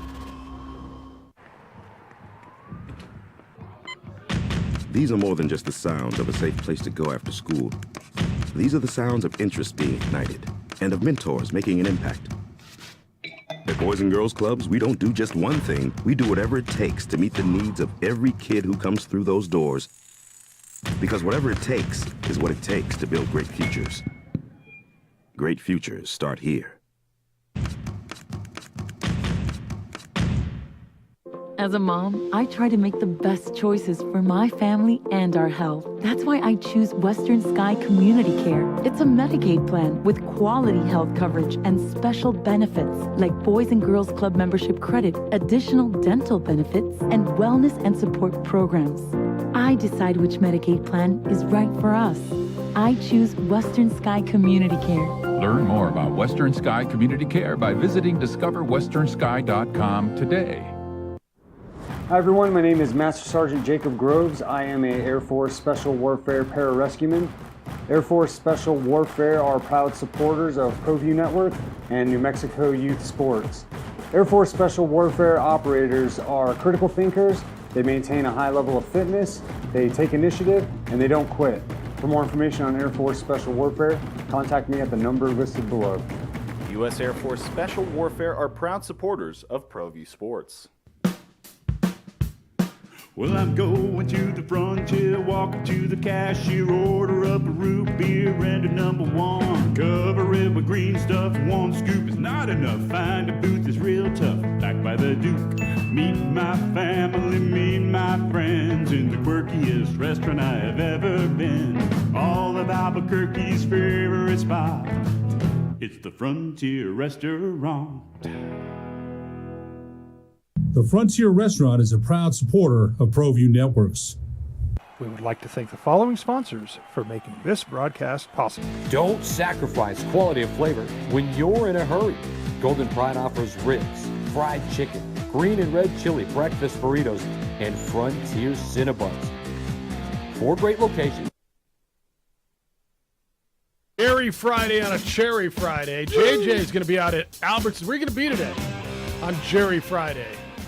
Academy and Tramway. Oh, up at, man. So you're giving me a ride. That's a long way for you to have to go. Kidding me? Who goes over there? Yeah, you're going to wear your Cherry Jerry shirt? All the way up to the Academy and Tramway? I brought an overnight bag. That's good. I'll let you borrow my Provisions. helicopter when I got to go out to the west side. I use that. Look at you coming all the way to the foothills. Rob says, how many fights do you think occurred in the Detroit basketball camp back in the day when the Pistons were the Pistons? I said more than one. The bad boys are fighting all the time, and they all have scars all over their faces. Okay. Yeah, they were. Adrian said Draymond Green hit LeBron in the basketballs before, too. He did. He kind of kicked him in the junk, didn't he? And Steven Adams. And Steven Adams, boy, he kicks. And yet Draymond, that's just Draymond. How do you get to that? I guess if you win, you get away with it. It's just that's Draymond being Draymond, right? And I understand that's the old school attitude. But even if you're sitting there, if you're Steve Curry, you're Steph Curry, you're just like, man, we can't just have Dre punching teammates. So it give ain't it 1986 anymore. So give them games off, but How I Met Your Mother years ago had slaps giving. They had to give them 7 slaps throughout the year with no warning. I don't know if that's appropriate. That seems like it might not work anymore. Interesting. All right, text line says, remember the good old days when you guys would give away Lobo football tickets? I do. We're doing it today. Are we? Oh, yeah. Cherry Fridays, the free tickets at Albertsons. It says, I guess Jeff Symbiota's expenses are eating the budget. We do it every Friday before a home game. All right, so here you go. Just different. 2679. We got a different way of giving them away. You can get 2 tickets. Why don't you tell people how to get tickets? You show up to Albertsons. Albertsons at on 11 where? o'clock. On where? Tremway Academy. I know That's that where Albertsons. Oh, it's a beautiful newer Albertsons. Cherry Fridays is occurring today. It's on the northwest corner. At least you don't have to cross Tramway. And they're giving out tickets. You don't have to call in and hope to call it for you. Just show up and you get a pair of tickets. There you go. It's easier. Go by and see JJ. Say hello. And you guarantee yourself tickets. And my expense budget really is going to JJ's gasoline budget for him having to drive all the way to the other end of the world. He has to go to the east side. But you don't have to cross Tramway. Do you see it? It's just on the west side of Tramway. You're turning in half a block before Tramway. Yeah. And there's a Starbucks there, and there's all kinds. I mean, it's just on the east end of Tanawha. You can go play golf while you're up there. Might as well make a weekend out of it. I mean, seriously, pack a bag, make a weekend out of it, bring snacks, a tent. Yeah, it's beautiful up there. Nice high air. The elevation will do you good. Visitor center? No. Over there or anything? No, just Tanawha. Okay. Yeah. That's what they got up there. Yeah, they love visitors. Yeah, that's right. That's why they have gates up. That's right. All right, so Rams. What do we have on our radio station? We have Chargers on Sunday. We have the Chargers and Browns, and then we got the late game Cincinnati and Baltimore. Baltimore's Sunday a Night nice Football. one. Sunday Night Football. All right, Rams Cowboys. Who you got?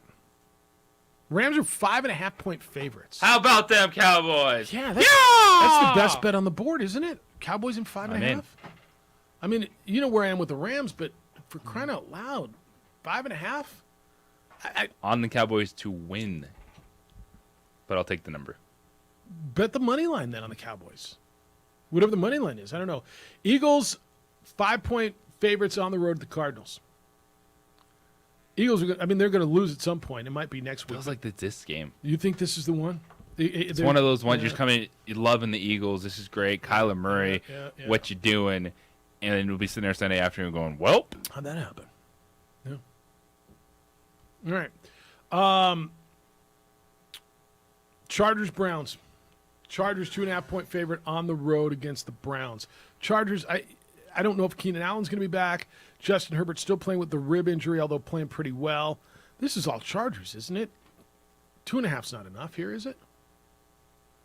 I like Chargers laying the 2.5. I'd go Chargers in that one. All right. New England -3 at home against the Lions. Both teams are 1-3.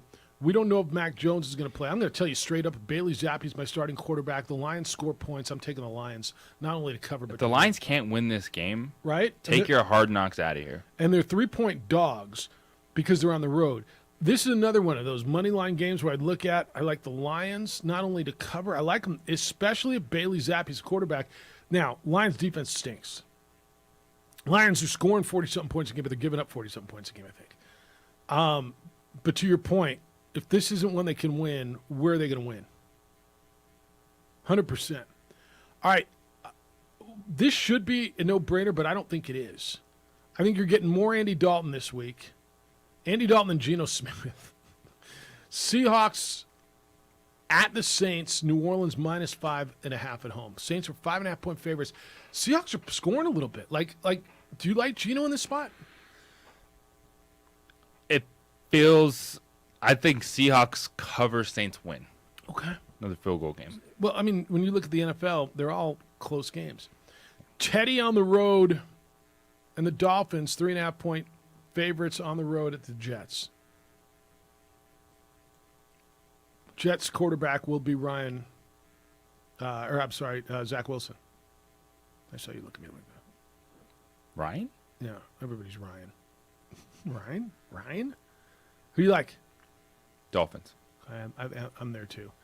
I don't love, there's not matchups that I just go, wow. I mean, the Cowboys and Rams are the best one, aren't they? And the Bengals and Ravens. Tampa Bay, -10. It's a big number against the Falcons. Coming off getting beat. I think Tampa Bay gets right this week. I mean, the Falcons have been Taking the competitive. number? It's a big number. Whenever I see a 10-point number, I tend to say, I mean, games are tight. And so whenever I see a 10-point number, I want to take the points just because the majority of games are a one-possession game. Yeah, I'll take the number. I'll take the Falcons in the 10. You? Yeah, I'll take the Falcons cover. Falcons score. Yeah. Now, they don't throw the football. This could go the other way, though, man. They could get at Marcus Mariota, and then if the Buccaneers get on them and force them to throw the football, that's where they get in trouble. And who's running for him? Tyler Algiers, right? Mm-hmm. Who else did you tell me they got?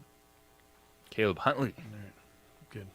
And Kyle Pitts ruled out for the Falcons. All right, we're going to have OU Texas on our radio station tomorrow. The Red River rivalry at the Texas State Fair in Dallas, over at the Cotton Bowl. So that's a big one. Tomorrow we'll have that for you on the Sports Channel. Can't wait for that Big Ten SEC rivalry game between those two schools. So what happens then? That's over? I mean, do they not play that anymore? No, they play it there. It'll be an SEC game. Duh. Of course they play it. All right, here's the one we talked about. I was thinking. Yeah, they're both going. They're both going. I had mixed up USC and OU in my mind. They're both Apologies. going. Yeah, they're both going. Sorry. All right, Alabama, 24-point favorite. Jerry Palm told us yesterday, no, Nick Saban isn't going to rub it in. That's not what he does. It's not his kind of a thing. I don't know, man. If he's got a chance to stick it at Jimbo's backside. Now, Jimbo would do it to him. Alabama's favored by 24. I don't know if Bryce Young's playing or not. I don't know that it matters. If Alabama can stick it at him and run it through them, I think he's going to. Don't you? I think they can. I think sometimes it just happens. I don't even think they intentionally try to do it. They're just that much better. Yeah, I think that's right. All right, Cody Moon was with us today thanks to him from a hot air balloon above Paseo or Alameda or wherever he thought he was. Jim Rome Show is next. The Herd with Colin Coward after that. 2 Men On comes your way starting at 4 o'clock today.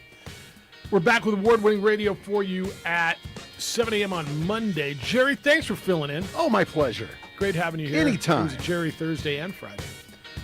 Adrian, terrific week on the ProView Network's end. Great work as always. Big weekend for you? Huge weekend. Be safe on your on that trek all the way up Will. to Tramway Academy. I mean, Thank you. And welcome to the hood. Be good to each other. Have a great, safe weekend. Be kind, loving, caring, and sharing. We will smell you tomorrow.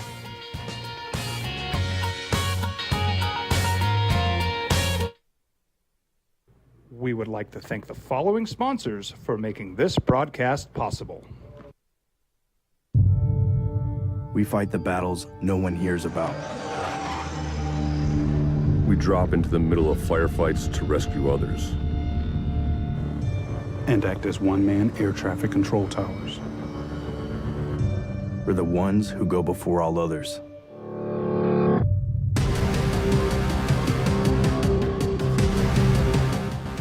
U.S. Air Force Special Warfare are proud supporters of ProView Sports.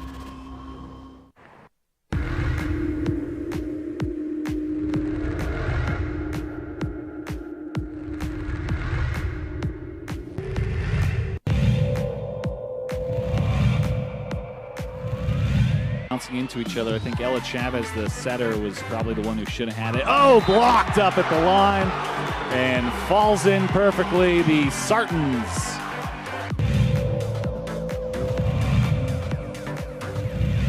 Pushing it across is Petrie.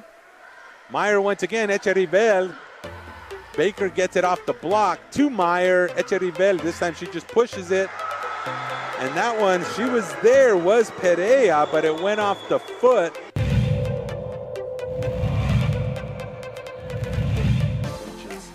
that goal. Sartans Prats have possessed the ball in the offensive zone a lot in dangerous spots just like this. Devaney with another shot and another goal. Noah Devaney.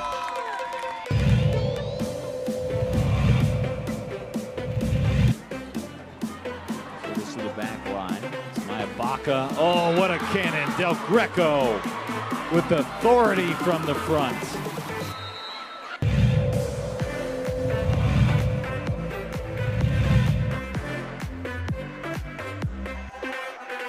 Still alive, pushing it where nobody is.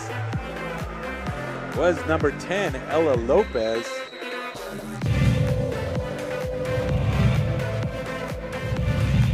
Less than half of his passes make it last time. He's successful so far. He's looking, and what's the route there? As Garris is in for a touchdown. And you said they're going to go to that over and over again. Yep. He had two options open there and a little post wheel on the left side, and the post was wide open as well.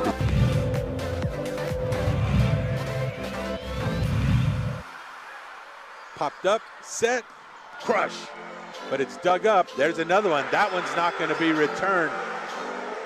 That was just like meat right there. Just grabbed it, ripped it down. Was number 12, CeCe Vance. You don't want to make it that easy.